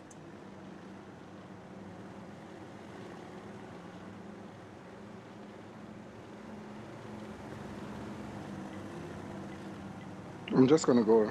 I'm not stopping. Yeah. Yep. Yeah, they have like 1, 2, 3 tanks here. There's 3 on hill. Let's just win the 2 line. Did you get lit? No. Just careful the counter push, Retro. That is. A lot of little things there from Eclipse, but no big plans revealed. Yeah, it looks like they usually comms like that indicate that everyone already knows what's going on. They've already gone over the strats. They've done enough practice. They know what they're going for. It's There's just a matter no of executing now. Exactly. There's no explanations needed to be had. There's no explaining anyone what they're going to do. It's let's take the donut. Everyone knows T1 exactly. Put some shots into Unknown One. Nice. It's a second connection. Has Unknown One down to 1,000. Not bad. Unknown One has to probably burn his kit for that. Executives finds a shot onto T1. Batchat's over now on the 3 line. Haven't been spotted. Photo just gets spotted now. And now if Executive sticks his neck out again, he might take some damage. We shall see. The stack up, though, from Arrival. There's a lot of tanks that have placed themselves right on the hill. And with EXO as far in the backfield with No Nick moving up, do you think that's risky, or do you think that's going to pay off for Eclipse? Because if you see a strong enough counter push by Rival on the hill, do you think they would be able to deal enough damage, get enough of a lead with that the tanks like EXO all the way in the northwest wouldn't be able to support properly? Do you see where I'm going with that? Yeah, but at this point, they have Flak pretty much pinned. They'll be able to take him down. He'll be able to get close enough to provide supporting fire. He just needs to get to basically where we're around Flak sitting now to have shots towards the hill. So it just depends on where the brawl ends up taking place on the hill. If it's on the very top of the hill, then yeah, he's not going to get any shots off. But if it happens on the backside of the slope or it's Eclipse that forced the push, then I think we may see something, see a way for EXO to get involved there. Okay. But yeah, it probably would be a strong play for Rival to just push up and over, group up and take the Batchats off the backside of the hill. Of course, the damage they take for it is fairly significant, but as of right now, what I'm looking at is Eclipse very, very slowly just getting a win, right? This looks they're like... still down on HP by about 1,000. Now they're positioning it just themselves looks at well. the time. That's the factor that's going to change this. 2.5 minutes. They're decently positioned, but they have to execute, and they're not leaving themselves enough time to chase these Batchats around, because as soon as a brawl breaks out, all it's going to take is a couple Batchats to fire their shots and then scramble, and they can get far enough away that they could draw this out. Exactly. So in a minute or two, Rival probably goes for some kind of pressure. Looks like Executus is going to move up. Looks like Knight's going to be going in for... Look, shots into T1. Barely goes a little high. Now looking towards Tigers. Unfortunate miss for Knight. Photo puts one into Commander J, 379. Tigers just taking a lot of damage, sticking out, getting the track shot on Commander J. And Metro pushing up onto the Kronwagen, but taking a lot of damage. T1 coming in to try to simp for him. Does block one shot from J Smooth. They're playing it perfectly. They should be able to take down J Smooth. They do. And they know that the Kronwagen's reloading, so they're going to force cap or pressure onto him right now as well. Vetro's low on HP. Knight knowing that, going for the ram. Vetro smartly backing off, and now both the Batjets are reloading, and now it's the Kronwagen turn to get shots off. And Vetro might even be able to take down Commander J, who was on his way to support. Not Tigers comes out, and now Vetro is going to pull this Kronwagen into Tiger's gun. But now the Batjets are coming along on the low side. No Naked Photo putting shots into Tesla. Oh, and now Knight's just going for the Goomba. He's going down, but he almost just flipped himself. Yeah, that's strong play right there from Vetro. He made that take a while. But now look at this. Eclipse are in a great position, but this is what I was worried about. Only a minute left. A Batchat and a Kronwagen left alive. If they can get far enough away and draw this out, they only have a minute to work with. Now there's a lot of HP and a lot of guns, and they are Batchats left alive for Eclipse. They should be able to close the distance. Executus gets caught out by T1. Photo picks up the kill, and now it's just down to Knight in this Kronwagen on the side of the cliff. Vetro right above him has him lit. Exo coming around on one side. On the other side, Photo finishing the E5, and this is going to be a 1-0 win in favor of Eclipse. Should be. Just a second. Nice early play. Got to give it to Knight there for a moment. But I think Nonik is going to go for the Goomba. Not going to need it. Exo's going to get the final kill. Well, it looked like Eclipse was going to have trouble making some kind of play, but not bad. Not a problem. Not a problem at all. I was surprised. I thought that would not go quite so quickly. Everything from Eclipse, from Rival, excuse me, just kind of get it out there, Randall. Come on. Everything Come on. from Rival just died all of a sudden. I don't know why. Why did they just die all of a sudden? Part of it has to come with near perfect teamwork from T1 Diabetic and Vetro. They took on J Smooth and Knight in the Kronwagen. They T1 went up there, fired his shots, ate a bunch of the shots from the Kronwagen, and then or Vetro did anyways, and then T1 Diabetic came up, simped in front of him, blocked him, and then they got the kill onto J Smooth, and they had known that the Kronwagen already fired his shots. And so they took him out, and from that moment on, it was Eclipse basically in control of the fight because they had the high ground, they had the extra guns, and they had the HP. Yeah, and I love the positioning out of each and every Batchat. It was like every single Eclipse tank had the perfect intuition, and they understood just when to move and just when not to. Because I saw members of Rival just go for the shot that otherwise I was like, okay, that's absolutely going to be damage 100% of the time to me. Yep. And then a miss. And then one more, and it was all these tiny, subtle jukes by Eclipse players, just showing how good they are individually. Everyone on Eclipse seems to be on point today. So this should be a challenge for Rival to get anywhere into this match. They slowed that down. They had their game plan. They knew what they wanted to execute, and then they just went about it. When we listened into their comms, it was a little bit of just positioning, moving around, kind of working things out. But there wasn't some sort of masterclass in calling by Tigers, kind of like we saw by Rude the other day, going, "This is what they're doing. This is what we're going to do." But you don't need that. Exactly. When you have this sort of preparation, it was Eclipse going, "Look, we already know what we're going to do. We're going to go for stop number one. We're going to see if we find any spots." They find Executus. They know he's there. I try to work him out. All right, well, now we know this isn't going to work, so we're going to go to plan B. They rotated out, opened up a new angle, and that's what ended up working for them. It's the kind personality you would expect out of someone who's like a doctor. You know, your doctor sees things every day that would make you cringe. But he's just like, oh yeah, broken leg. Yep. Oh yeah, we're just going to go about fixing this and doing that. That's what Eclipse is like. They're just so professional that seen it before, really, and when you have the experience of someone like Dark God Zim on this team as well, they're just able to do it so well. Lineups, rocks. Rival going with the Vivo La France lineup, bringing 5 Batchats and 2 Tier 9 Bats. Eclipse coming in with a Batchat, a TVP, 4 more Batchats, and a UDIS. I like the UDIS pickups. I'm beginning to become a fan of the UDIS. It hits hard enough. It's tiny. It's very small, and it's a mountain goat, essentially. Yep. The last part's one of my favorite bits. Because I love climbing up on the hills. It's a tank destroyer that can act like a scout tank when it needs to. Yes. It's kind of what I wish the ELC had been long ago. And this opening move from Rival. Strong west side play, 2 bats up against the southern part of the hill. And what's that going to be trying to pick off early on? Will it pick anything off is kind of the real question, I guess. This sort of setup would work better if the positions, the T1 Diabetic and Exo weren't a thing, but the fact that they can sit at D3 and D4 on the backside of that slope in the rocks and the bushes, it makes it so they don't really have to cross to get any sort of donut control, and that's pretty much what this is set up for, is donut control and to have a crossfire towards the mid. Instead, they can sit there for free, hold their crossfire, and make Rival the team that has to make their first move. Yeah. And we'll go ahead and listen into Rival as they prepare themselves for their first engagement.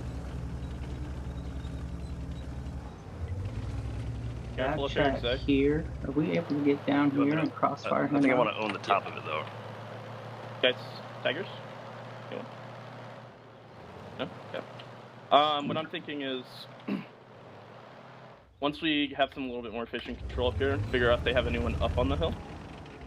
We'll do a push down the one line to clear it out. You want me to poke here? I'll see if I can light it.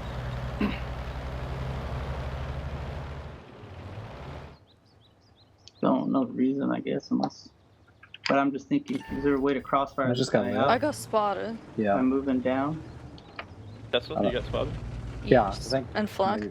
Maybe you guys being spotted from D1? No, we got spotted from here because we're looking both on the hill.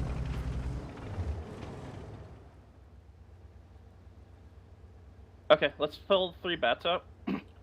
Just 3. And we're gonna take the one line, okay? We're gonna push up. And go all the way to A1 and go to A2. Black J. 3 bats. Go with them. I got lit as well.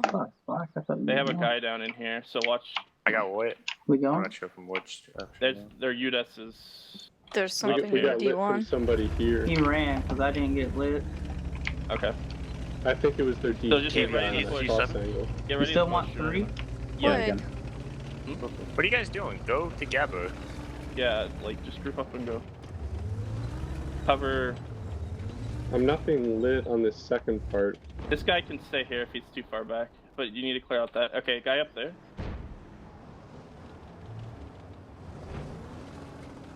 Hey, Zach, we have shots on T1.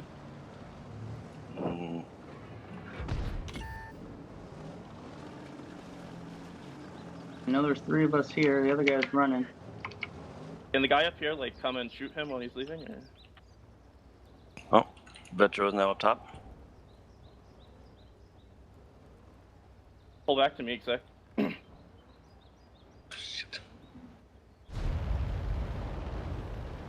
Exo keeps spotting me. There's something there.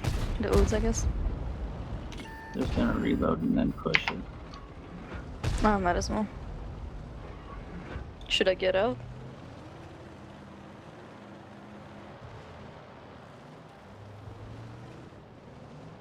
Okay, Vetro's down. If we like this, I can. Can we pull? Wait, can you not get to A2? Couldn't Claire? get the lights for EJ. All right. A little risky right there at times, but Knight's able to save Executus from going down. Strong play by Executus as well to stay alive. Vetro losing his position on the top of the hill and giving that to Rival. Well, he almost took out Executus, but then Knight came in and had a full clip, had all his HP, and just bullied him off. Yeah. And then, now he's gone. So,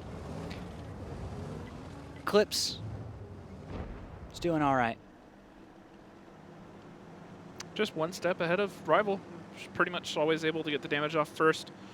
Ready for the rotations that Rival are doing, kind of predictable. Put out a lot of fire towards Rival when they made that opening push. And now just Rival's going to swap sides of the map. They're regrouping. They're coming up towards the top. It'll just be a minute or two. Give Rival a second to get into position once they are. Shot from unknown one on Tigers. Second shot. Him and Nonek just looking for shots. They know that the rotation's going to be coming. They spot Flack and J Smooth. J Smooth taking a shot for 412. Second shot, 849. He's about to go down. Oh, not quite. He's got cover. He'll be safe for just a... He peeked. He peeked back out. J Smooth peeked back out. So what were you saying about him being safe? He peeked back out, Rox. He peeked when he should have ducked. He dipped when he should have dived. He dodged when he should have ducked. Exo picks up Commander J in the low ground, cleans that up. Now they're going to know where Rival are. They're going to know that their last 5 tanks and 6,000 HP are all up on the high ground. Unknown One, the only one off by himself over at F2, where he's going to have that crossfire towards the mid. He's going to make Eclipse's life a little bit difficult, but nothing they can't overcome, especially because of the fact they have 3,000 more HP and all 7 guns still alive. Yeah, and this is a matter of time now. Flak's pushing forward, Knight's up top. Damage being dealt in the Flak and to Knight. We've got Dark God Zim sniping out Flak. Flak doesn't have any chance against Photo Finish.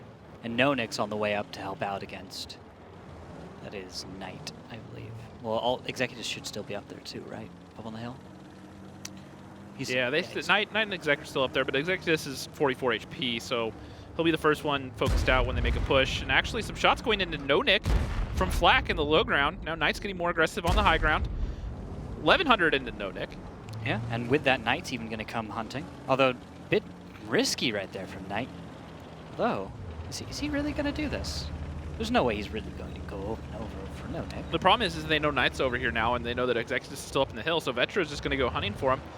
Try to take him down because he knows that Knight is no longer in a position to support him. And as Knight realizes this, that he needs to cover Executus, Vetro backs down, has plenty of time, and now Nonick's getting more aggressive on his side. Yeah, but Vetro should know that Knight can't possibly cover Vetro.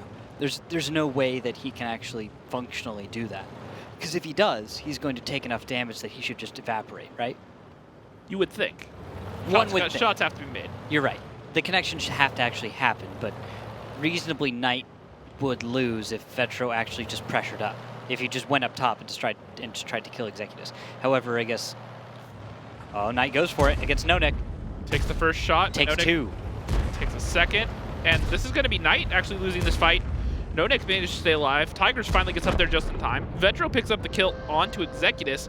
And now with 2 minutes left, 3 guns remain for Rival. All 7 still alive for Eclipse. We are a minute and 50 seconds away from being 2-0 in favor of Eclipse. There we are.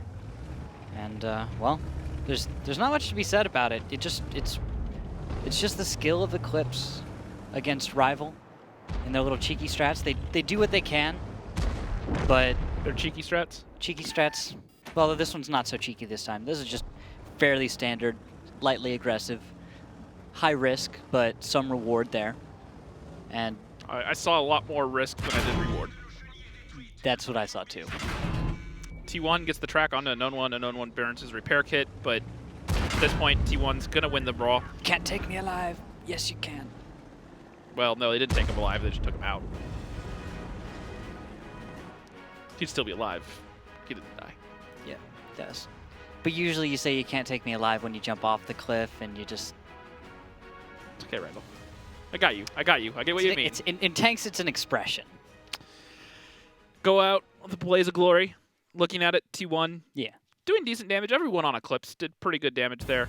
And Rival obviously struggled to get in there. And Vetro even struggling early on. J-Smooth, this is the moment where he just peeks out a little bit too far. T1, I wonder, was that shot even blind? Yeah, it was. J-Smooth had gone dark. And what he did is he tucked in, got tight on the building, and T1 just timed it, right? Yeah, well, the thing is T1 fired one more, and then J-Smooth poked out, and then there was one more shot to follow that one, and he caught it. T1 having a great fantasy night, 64 fantasy points. Vetro, one of the most picked players from Eclipse in our fantasy league, doing 60 points, 2,300 damage, 2 kills. Not bad there. Flak, top performer for Rival at 1,500. And then the second page is going to be filled with a lot of Rival players that really struggled to get in there, but it's not so much any one of theirs fault, it's just the strat as a whole just didn't stand up to Eclipse's overall positioning. Yeah. When you just play around with the flanks for a defensive strat like that on Cliff, all you end up doing is damaging yourselves. If you find that focal point and you focus your energy on dealing with one tank there, you might have a little bit more progress made, if you get my drift. Because when you play defensively on Cliff, what you're going to do is you're going to set up an opening strategy, and you're going to actually, instead of sitting back passively and letting your opponent come to you, you're going to actually have to go to the top of the lighthouse. You're going to have to position up in the west and the east side, right? You're going to have to actually put yourself out there Because if you don't go quite far enough, your opponent's going to dictate the entire battle to you. They're going to have the greatest, easiest positions to get into to cover, and they'll be just fine. But what we saw from Rival was they went and met their opponent in the middle, and they said, all right, our opponent's here. We'll try and fight them out, and it didn't pan out. And after that, they decided, okay, let's try a different way. And it just didn't pan out again. One of the few bright spots Rival have had is going to be the next map that we're going to. They got 2 wins on it against top tier. Let's see if they can break out the same magic today. Himmelsdorf, a small city map. The teams start the battle in opposite corners. Both bases are located close to each other, but in a way that you can't stay on the defensive all the time. The main attack routes pass through the hill, the alley and the railroad, but in general, the attack can be successfully executed through any part of the map. Heavy tanks and tank destroyers with powerful guns run the show here. However, a lot depends on the mobile light tanks. All right, Rox, talk to me. Eclipse, a 113, 250Bs, an IS-4, an IS-7, a Batchat, and a 1390. Rival, 2 113s, 250Bs, an IS-7, a Batchat, and a 1390. Both teams bringing 3 heavy tanks apiece. IS-4, an interesting choice for Eclipse just because it's a tank we don't really see a whole lot. Great tank to put in a position where it's not going to move a whole lot, where it needs to be tough to kill. I've compared it before to a Honey Badger just because it can sit in a place, it can just be ferocious, it can last for a long time, bounce a lot of shots, and deal a decent amount of damage. Gun isn't the best of the heavy tank guns, but it still does its job. Of course. Opening scout run, 1390, going for a little halfway there. Spotting through the ruins, gets J Smooth spotted. Same time, T1 Diabetic, going around to the south, goes for a loop, finds nothing. And that's because this is a strategy we've seen before. We've seen this from Rival, haven't we? We've seen this out of both teams, essentially. This is very similar to what Top Tier did on their Himmelsdorf defense, just setting up with an 8-line trap. A little bit different setup, spread out a little bit more. But yeah, essentially, this is the same strat we saw at Rival the other day, setting up for an ambush in the south, scouting around, letting Flak in the IS-7 be the scout IS-7, get forward, set up in the window, try to spot some stuff. Flak not running any special equipment outside of the normal setup, so not really set up for vision, but you don't really necessarily need a whole lot of vision. The only time where you'll see binos on those is if they're trying to spot all the way across. We see tanks play the D4 corner there. Sometimes they'll bring binos or colored optics, try to spot down to the church all the way in the south, catch teams out rotating, but that's not the case this time. And yeah, what do you think is what's the trigger here that Rival's waiting for? I don't think it's so much a trigger. I think they're just waiting for some poor fellow from Eclipse to get too aggressive, to wonder where their team is, and to make this push. But what they don't know is that you'd only see that with Eclipse if they were running a hard 1-2 line defense. Because when they're running the hard 1-2 line defense, they need to make sure they clear it and they move back to that 2 cap so they don't get caught out from some sort of fast cap. Because if you take too long, you're down in that K1 spot. If their team puts cap pressure on their side and you don't have enough guns in position to respond, you get caught out. So this strat isn't going to pan out for Rival as far as the ambush. Now, the second phase may work. But what Eclipse don't, or what Rival aren't considering is the fact that Eclipse in this case are actually on the other side of the map, not doing the stereotypical 1-2 line defense that we see so often in this league. And so now they're going to go into the second phase of their strat, which should actually find some tanks. In a moment it will. If they aren't found first, actually, as Dark God Zim is in a position to be spotting, and well, these are heavy tanks. Their camo's not going to be nearly as good, and so they should be spotted out crossing. Commander J certainly is, and shots should come from the north exo, connecting 1 into Commander J. And J Smooth is the only one able to get out there without being spotted. Has a bounce from the 1390, gets up against the little building right there. Took 2 shots for his trouble though. Dark God Zim getting caught out. 447, a high roll from the 50B there. What's the play now? Put tanks on cap. 113s come up. They need to find a way to get this 1390 out because he has the guaranteed resets. Knight actually does take a shot to his ammo rack, has the burn repair kit. Takum's going to stop on cap, but Unknown One's going to push all the way up. Commander J even able to get a shot into T1. J Smooth now moves up. He's going to try and 1v1 versus Dark God Zim. He's got the health pool advantage. But look at this. This is very similar to the play we saw yesterday. No one has eyes on the 8 line. Did Rival not learn from this the other day? Now Vetro's spotted. Now Flag knows he's in trouble, but 2 tanks have already gotten in behind. And yeah, we'll see how that works out. The west side of the map, we've got the squaring off of J-Smooth and Dark God Zim. Looks like Dark God Zim will take one more, and that's going to finish him off. J-Smooth's going to live a little bit longer. And with that, cap pressure, not going to be a huge factor. J-Smooth getting on cap with the 113s from Unknown One and Zakum moving in on Exo. And that should actually set the tone for this one. That'll put Rival in control, dictating the pace here to their opponent. It's going to be up to Eclipse as to whether or not they can respond in The problem is Eclipse still have more HP, more guns. Well, actually, they have less guns, just more HP at this point. They're coming in right now. We'll have to see if they can still salvage this. But something to note is Rival now will actually have the A4 spot. They'll have a better position to get the cap on the 2 cap, having control of this north. Problem is the rest of those tanks from Eclipse, the few guns they have left alive, are coming in hot on their tails and are going to leave them in a very awkward spot right now. Yes. But Bat Chat just went down. That's T1. And now with No-Nick pushing in, I don't think he quite realized exactly what he was getting into. Because Executus has now just shown up right behind him. Bat Chat should be able to get the kill. And now, there's actually only 3 tanks left alive for Eclipse. But and they have so much HP. They do. But with less guns, you're going to be able to put out significantly less damage. And if Rival can keep a few of these guns alive, if Commander J can stay alive a little longer, Executus as well should be able to absorb some shells. Keep the guns on the battlefield. You're going to be able to catch up once you're able to deal at least a few volleys of damage, right? That's where Rival has a chance. And they're doing that. Their back is actually top on HP now. They only have 4 guns alive, lost 1 in the process. Photo's going to push in. They are going to try to get Unknown One out. Unknown One not even looking at Photo. They've been counting the shells from Executus. They know that he's on reload. So they're going to take this time to try to get out the consistent fire tanks while they have this window. Yes, and Tigers is incredibly low on hit points. He's going to be forced to move up against J-Smooth and try and get that kill. But J-Smooth's playing it smart. He understands how to take on a heavy tank. Now Rival are down on HP. They still have 4 guns alive, but almost everyone is a one-shotter except for Knight, who has his ammo rack damaged. Oh no. It's tricky. This is going to be incredibly close, actually. But notice nice track shot from J-Smooth. Does he realize what he has? Oh, a bounce.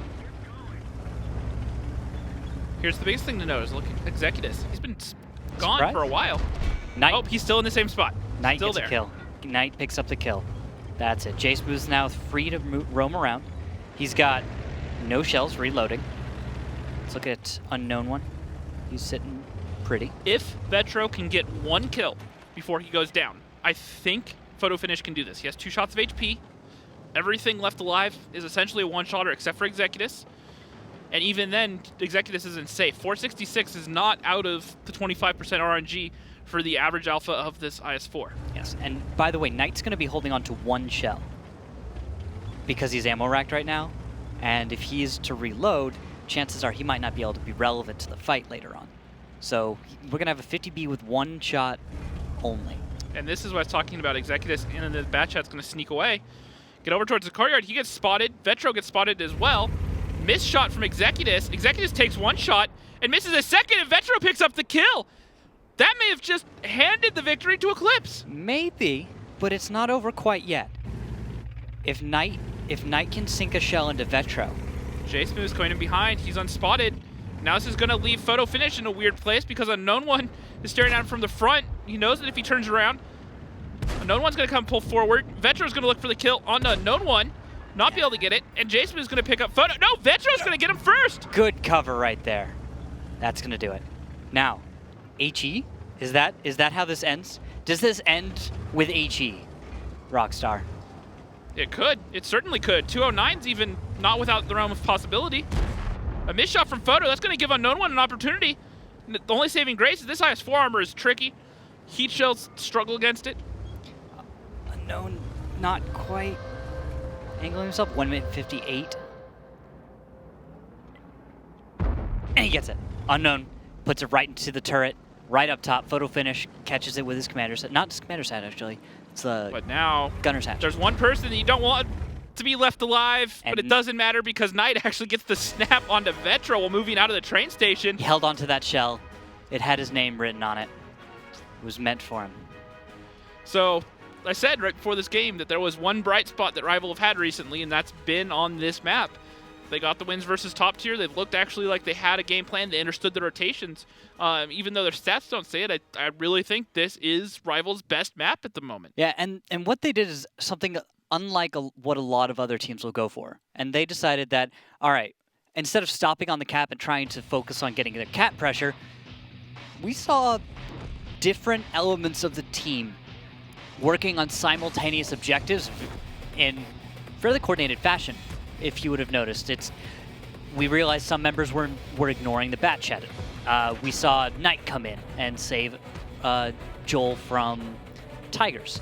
We saw then this. I liked it. 1390, 50B comes into cover. Vetro covering his battle buddy, but play after play after play, counter upon counter. That was such a great play from Rival as well, because what it did is it left Photo in a very awkward situation. If he turns around to try to shoot J-Smooth, one, J-Smooth can quickly back up into cover, and two, that means he has to turn his turret from a known one who can then peek out and shoot the back of Photo's turret. The only thing that stopped him from that being a perfect play was Vetro had very smartly repositioned into the south, had the shots onto J-Smooth, and managed to reload in time to save Photo. And even then, it didn't matter because Rival still managed to clean it up. Yeah, I definitely like that strat out of Rival. That's something you want to see out of them every single battle. But they just haven't been able to get that consistency. And on top of it, the strategy they played anyway was dependent on individual player skill quite a bit. And at this level of play, everyone's quite good at the game. So you can't just say, my guy's going to beat your guy 1v1, because really, that's not going to happen every time. Yep, and one thing that we glanced over there for a second that I just want to point out, Vetro, for all you playing Fantasy, did 3,400 damage and 2 kills, and Knight on Rival did 3,500 damage and 4 kills. So not bad there out of the top 2 performers from both of these teams. Knight's really been a superstar for Rival since jumping into this lineup. Had multiple rounds where he pretty much clutched it single-handedly and kept them in the fight. Hasn't been enough to turn Rival's whole season around yet, though.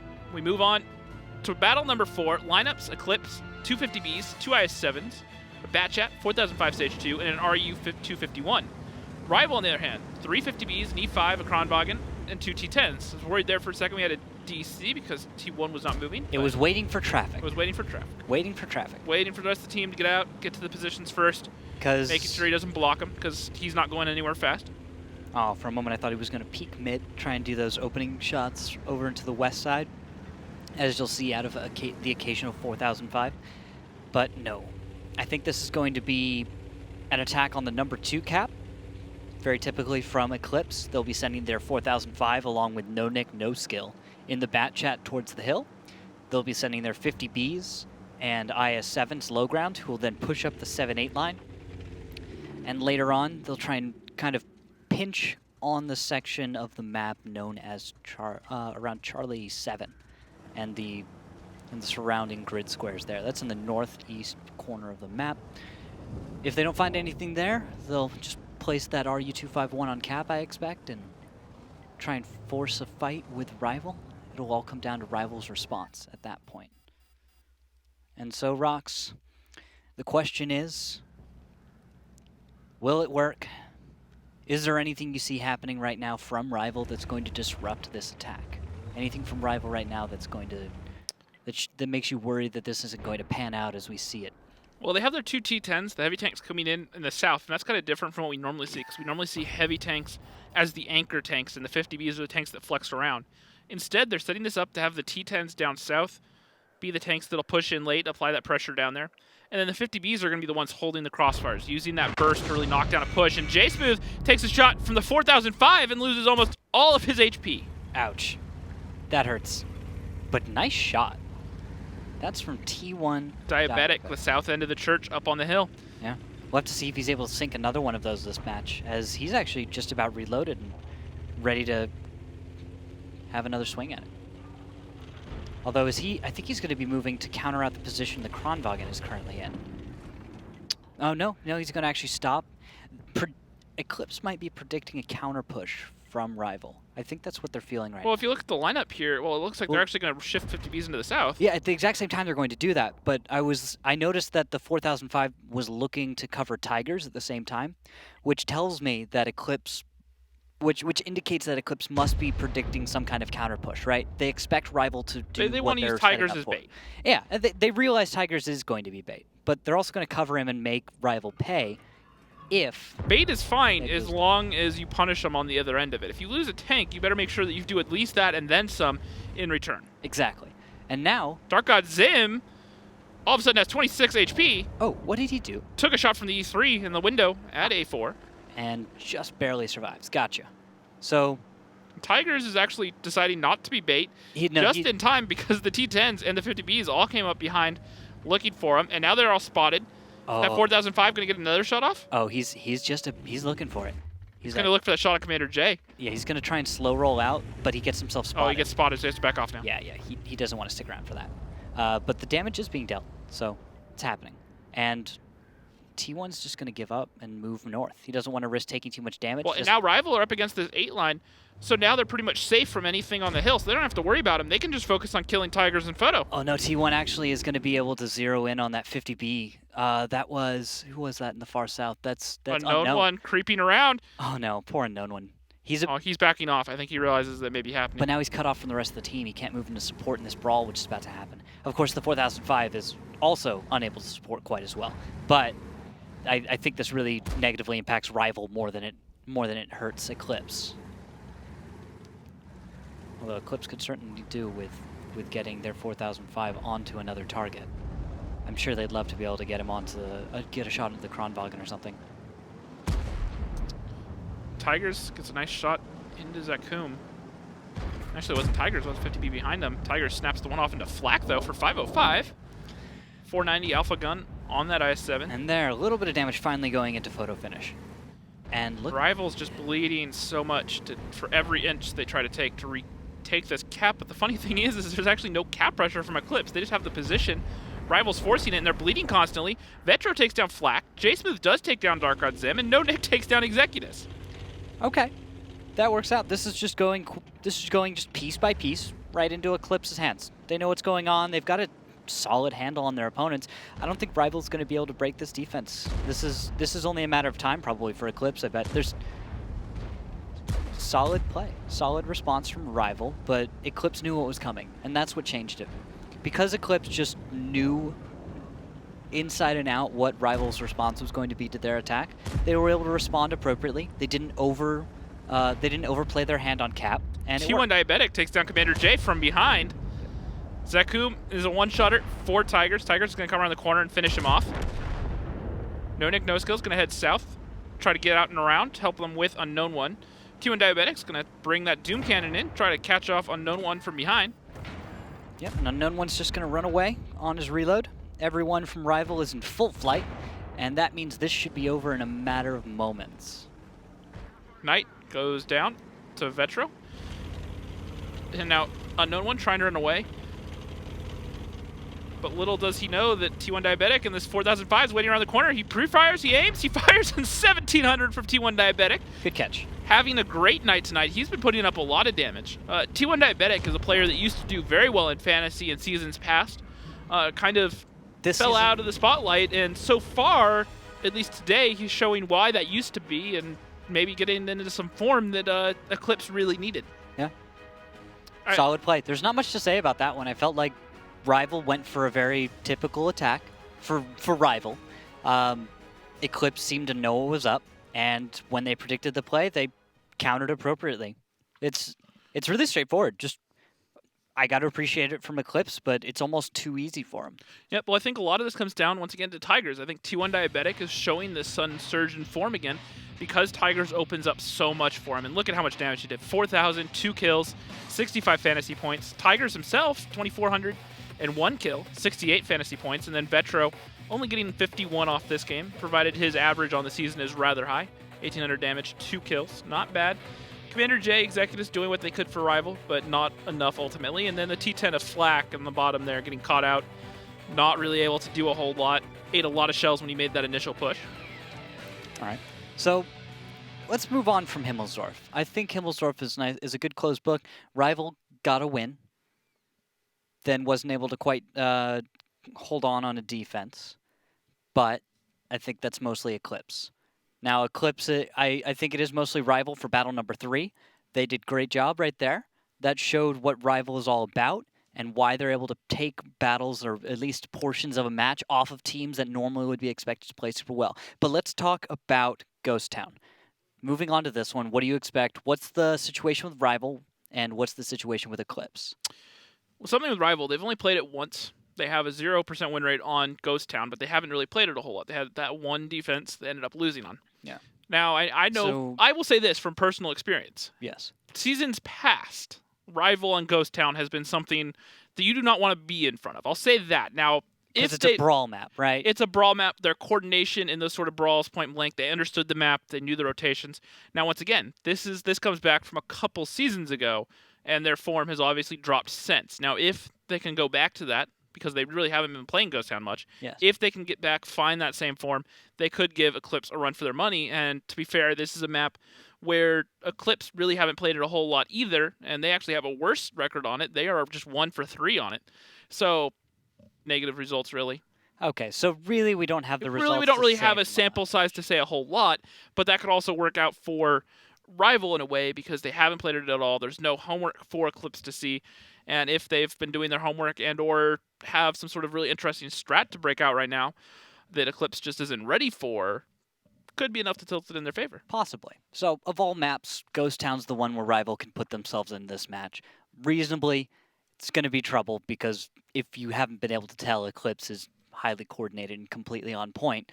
So, and they're a team that, has, in the last 2 seasons, hasn't finished outside the top 2, hasn't gone to the Challengers Rumble in New York to play against some of the best teams in the world. It's not Eclipse. Yeah, that's not a factor. These guys are good to go. Rival shouldn't worry about it.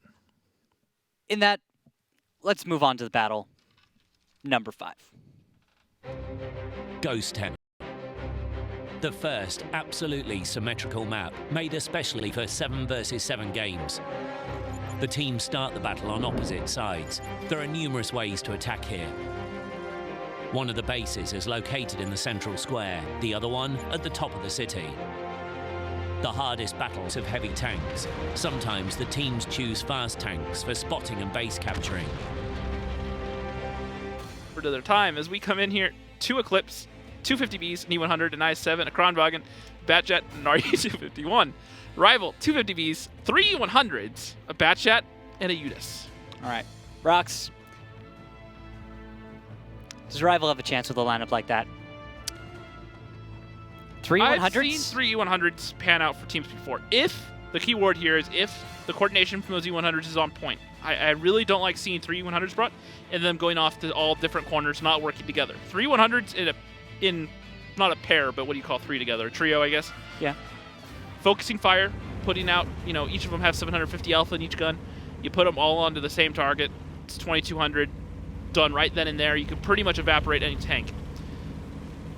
If they can work together like that and they can take guns down quickly and equalize on DPM, they have a shot. But those E100s, you have to remember, the DPM on them is abysmal.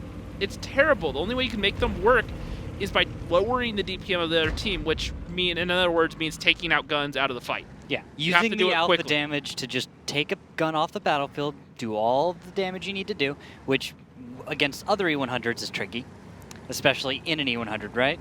And then if they could take out maybe the IS-7, maybe the 50Bs would be prime targets, wouldn't they?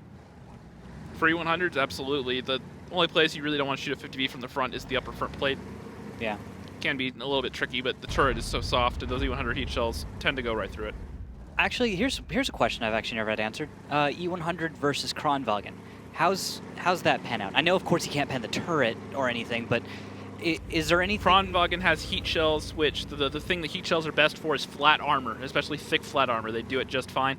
So especially if the engagement comes from a place where, say, the Kronwagen is hull down, that E100 is going to struggle to pen him unless he loads HE, but that's provided he predicted it ahead of time.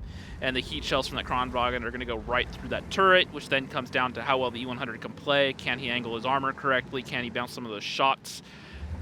He has to close distance. The Kronwagen has terrible DPM, roughly a little bit lower actually than the E100 DPM. So there's a lot of ifs in that statement. It depends on how the engagement starts, how they play it, where they are, what map. I tend to say the Kronwagen probably has a slight advantage just because it's a little bit more maneuverable. It has the better turret armor. And of course, if it comes down to an engagement, he can use a shell to track the E100 and then follow up, Yeah, right? That's exactly. probably a good one, because the E100, part of your problem is you have to wait so long that if you risk a shell to put into someone's tracks, if The they second peek you around, miss a shell, that's just lost DPM. And- When you miss a shot in something like, let's say, a 140, for example, you miss a shot, you have another shot, in the 5 seconds later, and you only missed, 320 alpha potentially, right? That's just 320 off that. You miss an E100 shot, that's 750 alpha you're not doing. That's your DPM going down from like 2400 to 17, 1600. it's not even a factor at that point. Yeah, and then you have another 17 seconds before you even get a fire again. Yeah. So you really just can't afford to miss an E100. Yeah, you have to be sure. And T1 Diabetic, whoever's shooting at him isn't missing, as he's down to 64 HP. Oh wow, that hurt. I'm actually wondering who fired on that, because it looked like the Bat Chat Executus was having all sorts of trouble just trying to get shots on target. Oh, Executus taking fire though. That's from our Kronwagen downtown, and someone's gonna have to move in for support, as Rival's going to be losing their Bat Chat soon if they can't figure something out. Oh wait, Knight's covering him. There we go. He's got a battle buddy. He's got a battle buddy. There's Knight. Hi Knight. How you doing? Yep, he's gonna be covering, and actually, if he gets spotted, I'm wondering how that goes down for Knight. If he has cover enough to stay safe, or if he'll also get targeted out. Looks like he's gonna actually decide to shift position, recognizing that he's in a delicate spot. And Exo's trying to side scrape this corner, open up shots. Flak taking 2 shots for 909, and another shot going into Zakum. These E100s getting caught out, trying to make this rotation. Oh no, how did they... And a huge shot from Exo, a snapshot into the Udis, and Tigers picks him up. There he goes. That's Knight's down, huge damage dealer, big player for Rival off the battlefield. And with time at 5 minutes, almost 6 minutes, all of the tanks are alive for Eclipse. 1 down for Rival. Hit points still above 10k actually. So at this point, Rival's just holding on. And Eclipse, well, if they keep pushing forward and they get too aggressive, maybe Rival can find a way of kind of picking off a Bat Chat, maybe one of these flanking Kronwagens. But it's all a matter of how Rival reacts. And if they stay too static, I think that's going to give Eclipse more and more of an opportunity to just maybe take some cap pressure or just find the right angle. What do you think, Rox? Do you think Eclipse is going to be able to get close enough? They have 5 minutes still. They're not in a huge hurry. They're up on HP. They have an extra gun alive, provided it's only 964 HP, but that's still a tank that can provide cap pressure. And actually, that tank is all the way off by himself, completely unopposed over on the 0 line now. So he can still get into this fight, and they're slowly starting to find a way to get onto this 2-cap.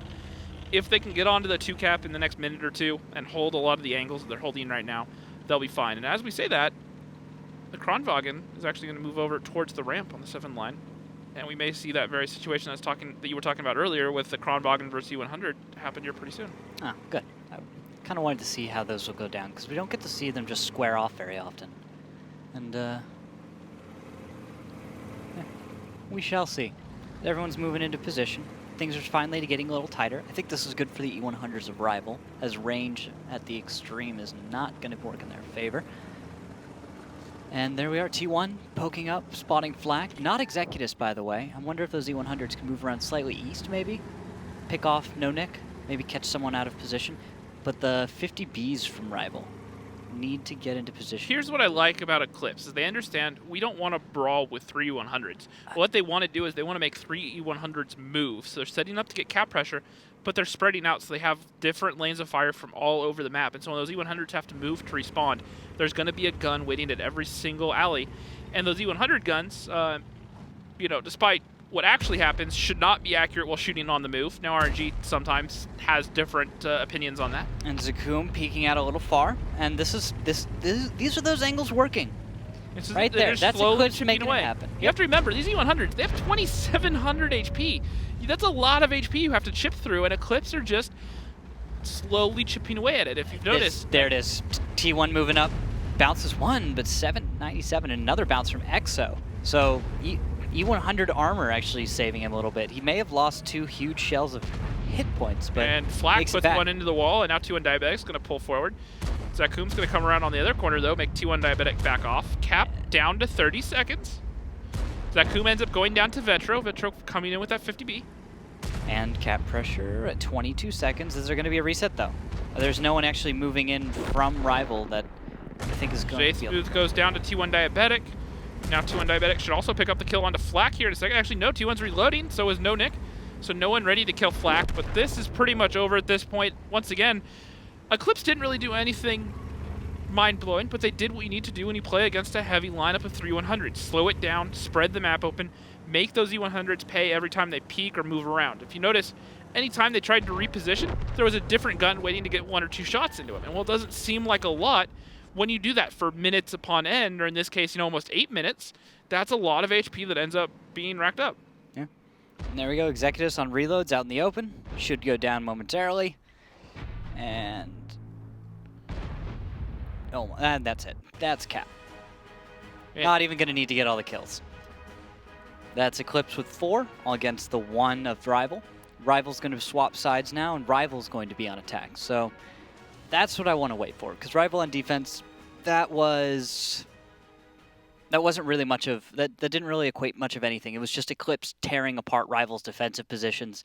Rival trying to figure something out, but they really just didn't get anything done with it. They dealt damage here and there, but I didn't feel like there was any strategy. There was no solid game plan. There was no real decision making. It wasn't an active strategy. It was very passive. Set up your positions, hold on. Hope you get a pick. Hope you find something you can capitalize on, but nothing ever presented itself. Or in even the few opportunities they had that presented themselves, they didn't act upon it. Yeah, and with that, that's a straightforward, just solid play. 50 Bs dealing, of course, the most damage. Batchat following it up, of course. E100 from EXO. Of course, he just sat around shooting heat shells all day, so he picked up a few. And then look at T1 Diabetic, 60 fantasy points. He's, like I said, he's had a really solid night. I'm tempted to see what he, or excited to see what he does at the end of the night. Even with this potentially being a short series at 5-1, unless Rival pick it up, T1's going to have racked up quite a lot of damage and kills and a good amount of fantasy points. So did you didn't pick T1 tonight, did you?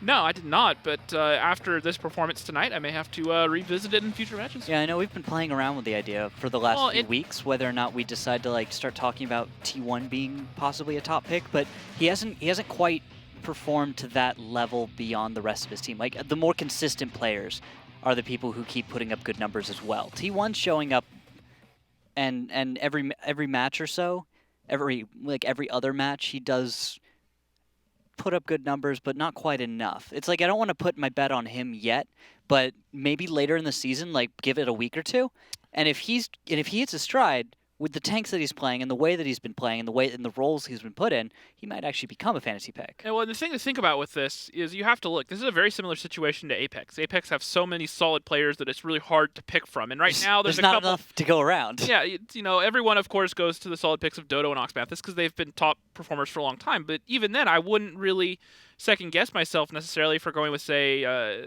External or Canadian Impact or Brett. They're all players that can put up great points and they can really perform. And if you look at this, it's a very similar situation to Eclipse right now. First ones that come to mind with fantasy: Vetro, Tigers, Photo Finish. They've been performing really well this season, especially Tigers since he came back into the starting lineup. But T1 Diabetic, Dark Gods is a tier 8 player, so those don't really get a whole lot of pick. But then outside of that, even EXO's been playing pretty well since coming into this lineup. He was one of the star players for 07 last season. Did really well for them, and then he jumped over here to this lineup, and he's continuing his form. So there are a lot of players on Eclipse where I don't want to say that one's a bad pick necessarily. Well, some of it may come down to map dependencies. In this case, T1 Diabetic keeps doing this, especially in this sort of Tiger system where he used to perform so well. Mm-hmm. I think he's a solid pick. All right. Well, end of the day, just that's it for short. Is I think T1 Diabetic can be a solid pick going forward. Okay. Well, that does it for fantasy right now, though. Yep. Well, let's talk about Ruinberg. Okay. Because Ruinberg, usually the defensive-sided map, and it's going to be Eclipse to start. This is over? Do you think it's over? Because Rival's having a rough time against Eclipse. Eclipse is just such a dominant team. At this point, defense on Ruinberg, this is where it happens. I'll say this. I've watched Rival's previous games on Ruinberg, some of the replays, and they have gone for some rather, let's say, fascinating Oh, come on. strats. That's so vague. It's aggressive. They go crazy. Come on. It's hard to say aggressive when a team brings 3 mice on Ruinberg attack. You can be aggressive in 3 mice. It's just aggressive very slowly. See, it's like... That's one way of framing it, I guess. It's like, have you ever seen a snapping turtle? Have you ever, like, picked up a snapping turtle? No. Have you ever seen one on the ground? Yes. Have you seen how slowly they move? Yeah, but you do not want to be anywhere near the front of it. Exactly. But the thing is a mouse doesn't have that same sort of bite. Its gun's pretty weak. It's just a lot of HP you have to chew through. Don't get into details. Details. It's like a box turtle. Okay, it moves really slow. It's really angry. It bites things. It hurts. Next patch, with all the changes to the mouse, the buff and DPM, then this is a bit more. But right now, its DPM is still. But you see where I'm going with it, I see where right? you're coming at, but it's not. At the end, I it's don't not know a predator. Yeah. It's a slow-moving turtle tank. It's got armor. It's got hit points, durability. The point is, it has durability and it can bite back. Because the thing is, the most dangerous animal in the animal kingdom is not a turtle. Okay, come on. There are way more dangerous animals that could destroy a turtle. But the thing is, the point is, the mouse. You can be aggressive. You can be like that, but you don't have to be fast to be aggressive. You could be aggressive and fast elephants and great things. You know. Well, let me put it this way. They're 1 in 4 on the Ruinberg attacks. Yes. There's some solid stats for it. Okay. How well is that mouse attack strat working out if that's what they got? Well, if they go with the mouse attack strat, sure. But maybe they don't go with the mouse attack strat. And maybe it just is something a little bit more reasonable. Maybe something swifter. I don't know. It's attacking on Ruinberg. To do it successfully, what you have to do is you have to set up well early. You have to find some nice positions, find some spots to maybe get some damage done a little bit, especially either in the south or in the north. Okay. But then you have to make guns turn around. There's that one central position right on the north end of the Delta Village where they can very quickly turn and shoot south, and they can turn and shoot north, and they can get that cross. And so often we see tanks, batch hats especially, make that cross in the north. They just get picked off. Yeah. If they try to go in the south, they don't get into the village in time. The tanks rotate. Guns are waiting for them. They get punished. What you have to do this successfully, and once again, this is one of the hardest things to do. Ruinberg is one of the maps with the best defensive win rates in the whole league. We always say it's a 1-on-1 map, but to attack successfully, there are a couple ways to go about it. But what it comes down to is getting guns turned, getting them to split their fire, and finding ways to get into their defenses at point blank where you're not paying that toll. We talk about teams having to pay their toll to get in position. Yeah. And so you have to buy an easy pass. You have to find what your easy pass is, and you have to get in there without taking a lot of damage and without paying that toll. If you can do that, then you're on equal footing at the bare minimum. You're at a blow for blow in that sort of case, and then maybe you could find a way to win it from that point. The problem is that there are so many different ways that the other team can charge you that toll going into it. They just pump out so much damage that you just can't recover. But that's going to come down to the next map, because we still have one more round at Ghost Town, and none of this may matter if Rival can't get a win right now. Yeah, I should have stopped you and said I wanted to talk about Ruinberg as the stopping point, no matter what happens, because now that Eclipse is on defense, Rival's on attack. Well, they have to make this work with 2 50Bs, 3 100s, and 2 Tier 9 bats, while Eclipse have a 113, 3 50Bs, an E100, a bat chat, and a UDIS. That is a healthy lineup from Rival. So they'll be sporting, what is it, 15,500 hit points, and 14,100 from Eclipse. They start off with 1,400 more HP than Eclipse. Yes. And also the armor that I think should come into play there. With that many 100s, you're always going to absorb maybe 1 or 2 shells that otherwise on a different tank, like maybe even a 113, would bounce, right? Because, correct me if I'm wrong, but the skirts for the U100 are superior. They are spaced armor, and then they have the tracks underneath, which is even more. So heat shells and whatnot going into it will struggle. APCR shells, such as the ones the 50Bs will be firing, won't struggle with it as much. Yeah, and in my experience, the 113, even though it does have decently armored sides, compares it's not spaced armor, I don't believe. It's just the tracks it has on it. Yeah, just the tracks effective spaced armor, not truly spaced armor intended like the 100s. This attack, though, coming out of Rival, nice aggressive opening play. Yes, aggressive. Or are they going to go for the blind push where they just come around the corner and try to catch something out on the right here? They won't catch anything, but it does look like they're going for just that. They might catch Exo, that first D100. They could volley him out.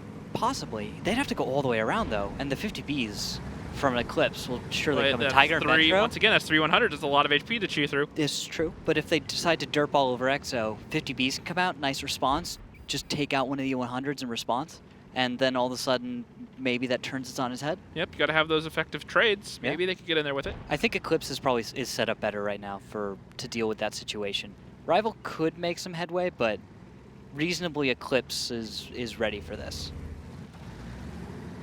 And then Flack's gonna try and figure something out for some reverse angles here, using that spaced armor, and try and find Photo, but I don't think he's gonna be able to. He's not gonna be able to at least deal any damage for a bit. I think that's gonna come down to a few other tanks on Rival. Those E100s we were talking about a minute ago.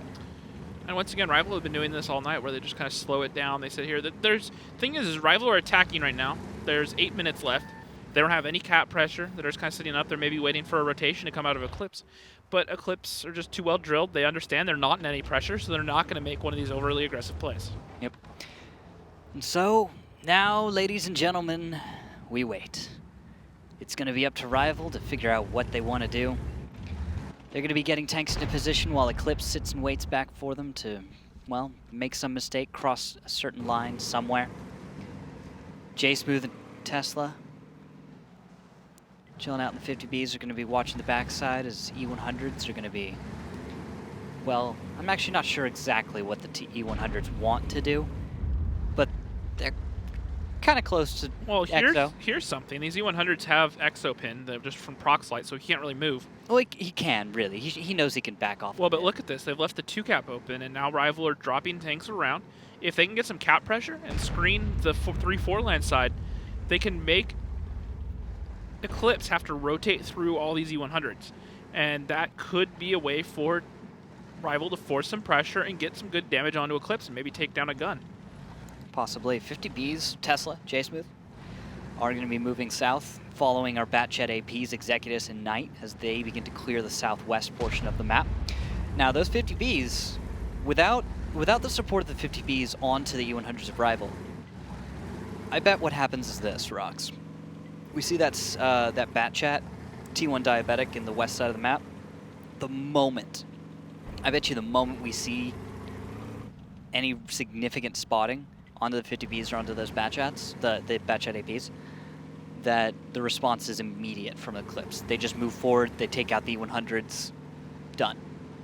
That's why this is risky. Now, the only way they can make this pay off is if they can get into that cap and get up and against that north wall of that 2-cap, where they can be very close to those E100s and get some return fire off once Eclipse do make that move. Yeah, and I think that might be a split-second decision there from Rival deciding to actually send their 50Bs back towards the north to support the 100s, realizing maybe going all the way to the southwest is a little risky. But also, this is probably what Rival was thinking. Let's send our 50Bs southwest to support our Batchet APs as we take a little more ground.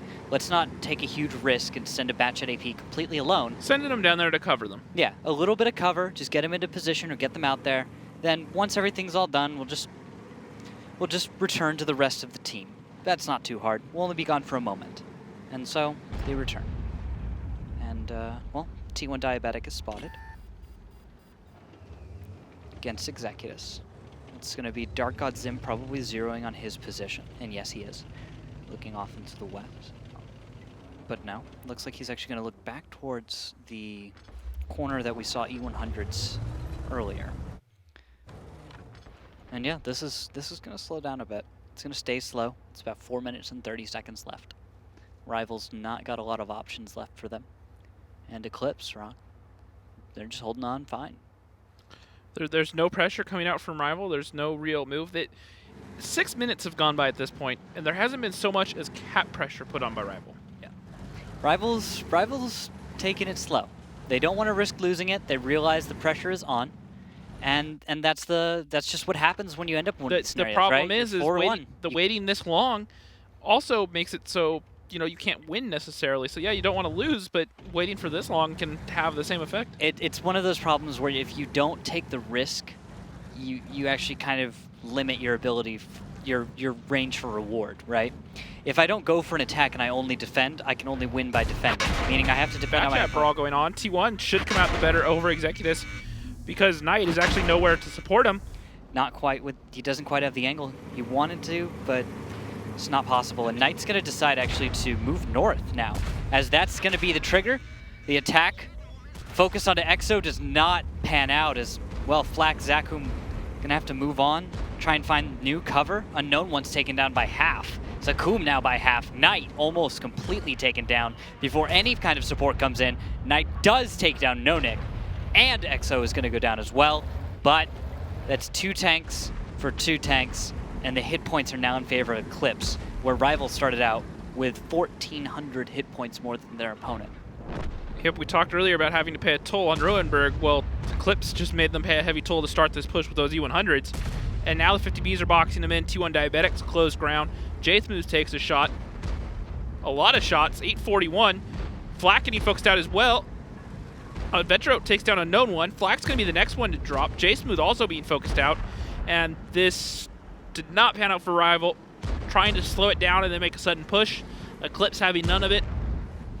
Able to sit there, put their feet up for a little bit, but when it came to it, they were able to jump right onto their feet, start fighting when they needed to, and just not panning out for Rival. Looks like Tigers is actually going to go for the ramp kill onto Tesla. Doesn't get it. Vetro picks up the kill. Nice. And that's it. Eclipse, 5-1. There we go. They win it out. Rival put up a solid fight, but you could just see it. Eclipse is on top of their game. They're coordinated. Every single win was by a sizable margin in the fact that sharing hit points, Eclipse was on point. Yep, You saw it. I definitely agree. They were sitting there. Their focus fire was better. They held their angles. They understood when they needed to not be aggressive. There were certain times where they did get aggressive, which I liked, but more often than not, they were able to stay a little bit slower. Now, there's a difference. I talk about passive defenses not really working because their other team has time to kind of figure out what you're doing and break it down. Yep. If you notice, Rival didn't really get a whole lot of intel. They kind of knew where they were, but they didn't make any plays. And when you have this sort of lineup of 3 100s and 2 50Bs, it doesn't really provide a whole lot of flexibility and ways to get around there. Looking at the damage, Vetro, 3K, 3 kills, 56 fantasy points. Tigers also doing pretty well for Eclipse. Tesla, 3K, not bad for Rival. Flak, the other one, 2,100 damage, essentially 3 shots connecting for that E100. And then down here at the bottom, Zakum, that E100 got focused out when he pushed around that corner. Didn't get off any shots, really. All of them fizzling it or something at that point, because you can notice he actually has 100% accuracy. But like we talked about, the spaced armor of an E100, that's why E100 fights are hard. Yep. And looking at the series totals, looking at the fantasy points. T1 comes out ahead. 337, that's not bad. Vetro still putting up 300 essentially, not bad. Exo 309, and this is what I was talking about. Look at this. All of these performers all in the same range for Eclipse really, and it's just no Nick, no skill dropping off, and then the tier 8 player Dark God Zim, even he is doing 270, which is pretty respectable for a tier 8 player. Well, actually more than no Nick, no skill had. Yeah. Altogether, what would you say? Your thoughts on Eclipse that match? I would say that they were tight. They did what they needed to do, but at the same time, I wasn't necessarily overly impressed by a whole lot, just because a Rival didn't really ask a whole lot of questions. There wasn't a whole lot of work they had to do. They did the bare basics, and they did them well. But at the end of the day, this wasn't them being put through the gauntlet or something. So I don't want to talk up Eclipse too much in this case. You know who can talk up Eclipse? Master Pupil. Master Pupil. Sir, welcome back to the broadcast. Tell us how that match went, because to us looked easy for you guys. Looked like you guys had it. I wouldn't say easy. I mean, we underestimated them a little bit. We ended up losing one on Himmels. That was very close. But, it was a good set of games. And, really hoping Rival does better, towards the later part of the season. Yeah, do you want to talk a little bit about that Himmelsdorf battle? And because Rival was very mobile. They kept themselves moving. They didn't get hung up on cap like most other teams we've seen that go for West Side. They kept moving, and that seemed to throw you guys off. It felt like that was hard to react to. What was difficult about dealing with Rival and the way that they approached you guys that Himmelsdorf battle? Well, as you said it, we weren't really ready for it. I mean, we practice a lot, and there's certain rotations that we practice for, certain flexes, that we get ready for. And, that's just something we weren't necessarily, ready for again. And, it just kind of started working out in their favor more towards the end. especially towards the end. Okay, yeah, because it was tricky. I wasn't quite sure if it was because it was just a difficult scenario to deal with. It was just something that was one of the lower probability situations for you guys. You just didn't think you might run across something. Okay, well, I guess you're prepped for that next time. Yeah. So there's that, and then Ghost Town. It looked like you guys had that one handled. Yeah, I mean, Ghost Town, we're not that bad on Ghost Town. You know, we've had I think this season we've had a few rough games on it, but overall we're pretty comfortable with Ghost Town and how it went tonight. All right. Yep. Now, you guys played pretty well tonight on Cliff, but that's been a map that you guys have kind of struggled on recently. What have you guys been doing different to kind of turn things around, or was this just Rival playing into what you guys have been doing all along? Well, this is a mix of the communication that I've been talking about, along with the practice again.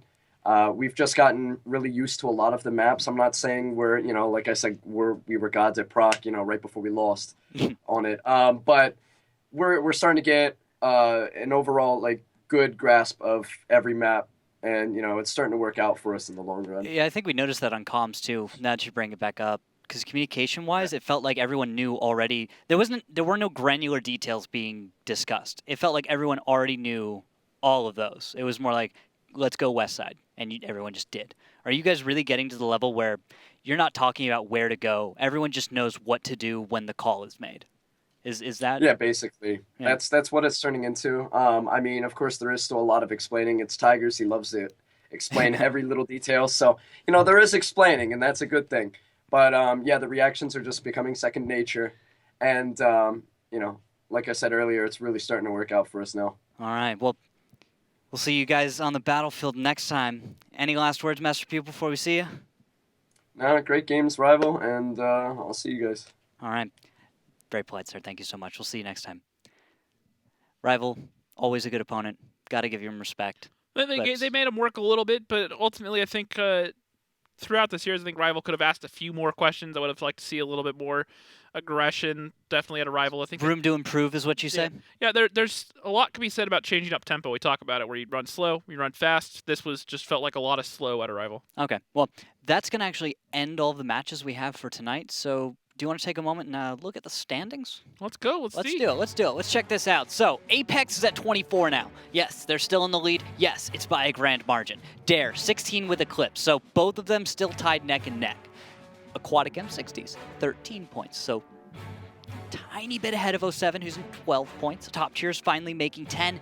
Valence, 5. Rival, 0. So a little bit of a gap starting to form more and more as time's going by. I think we're all noticing that one. Apex is starting to catch a lead so much that I'm guessing they could begin just losing left and right, and they'd still hold on to first for a little while. And then Rivals, of course, losing their chances to even make it to playoffs. Valence still has a chance. Valence still have a chance, but they definitely are a little bit underperforming so far this season. Now, speaking of underperforming, let's talk about your fantasy team for a second. Oh! Because make sure you guys go check out the fantasy, WGL.GG/fantasy, WGLNA. You can see how Randall's doing this season, or I should say how well he's not doing this season. The rest of the ESL staff, the Gold League players, bunch of the Wargaming staff, get in there, set your roster.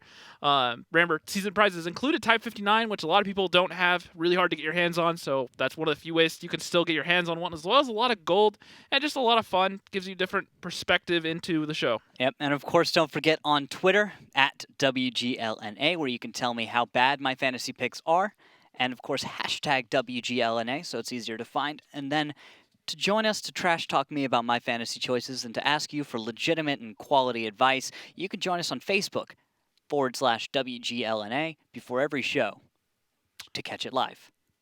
Yep, definitely a fun time. And also, you know, just anything you guys want to ask, not just about fantasy, but tanks in general, us, the ESL studio here. Feel free, get in there, ask some questions, have some fun. It's normally good exactly. time. We're trying to have a good time, a little bit more casual. Exactly. So that's going to end it for us tonight, guys. Been a pleasure having you here with me, Rockstar. Yep, as always. And, of course, I'm Randall Rookhill Holcomb. I'm going to see you all next time on WGLNA Gold League. Have a good night, everybody. Yep.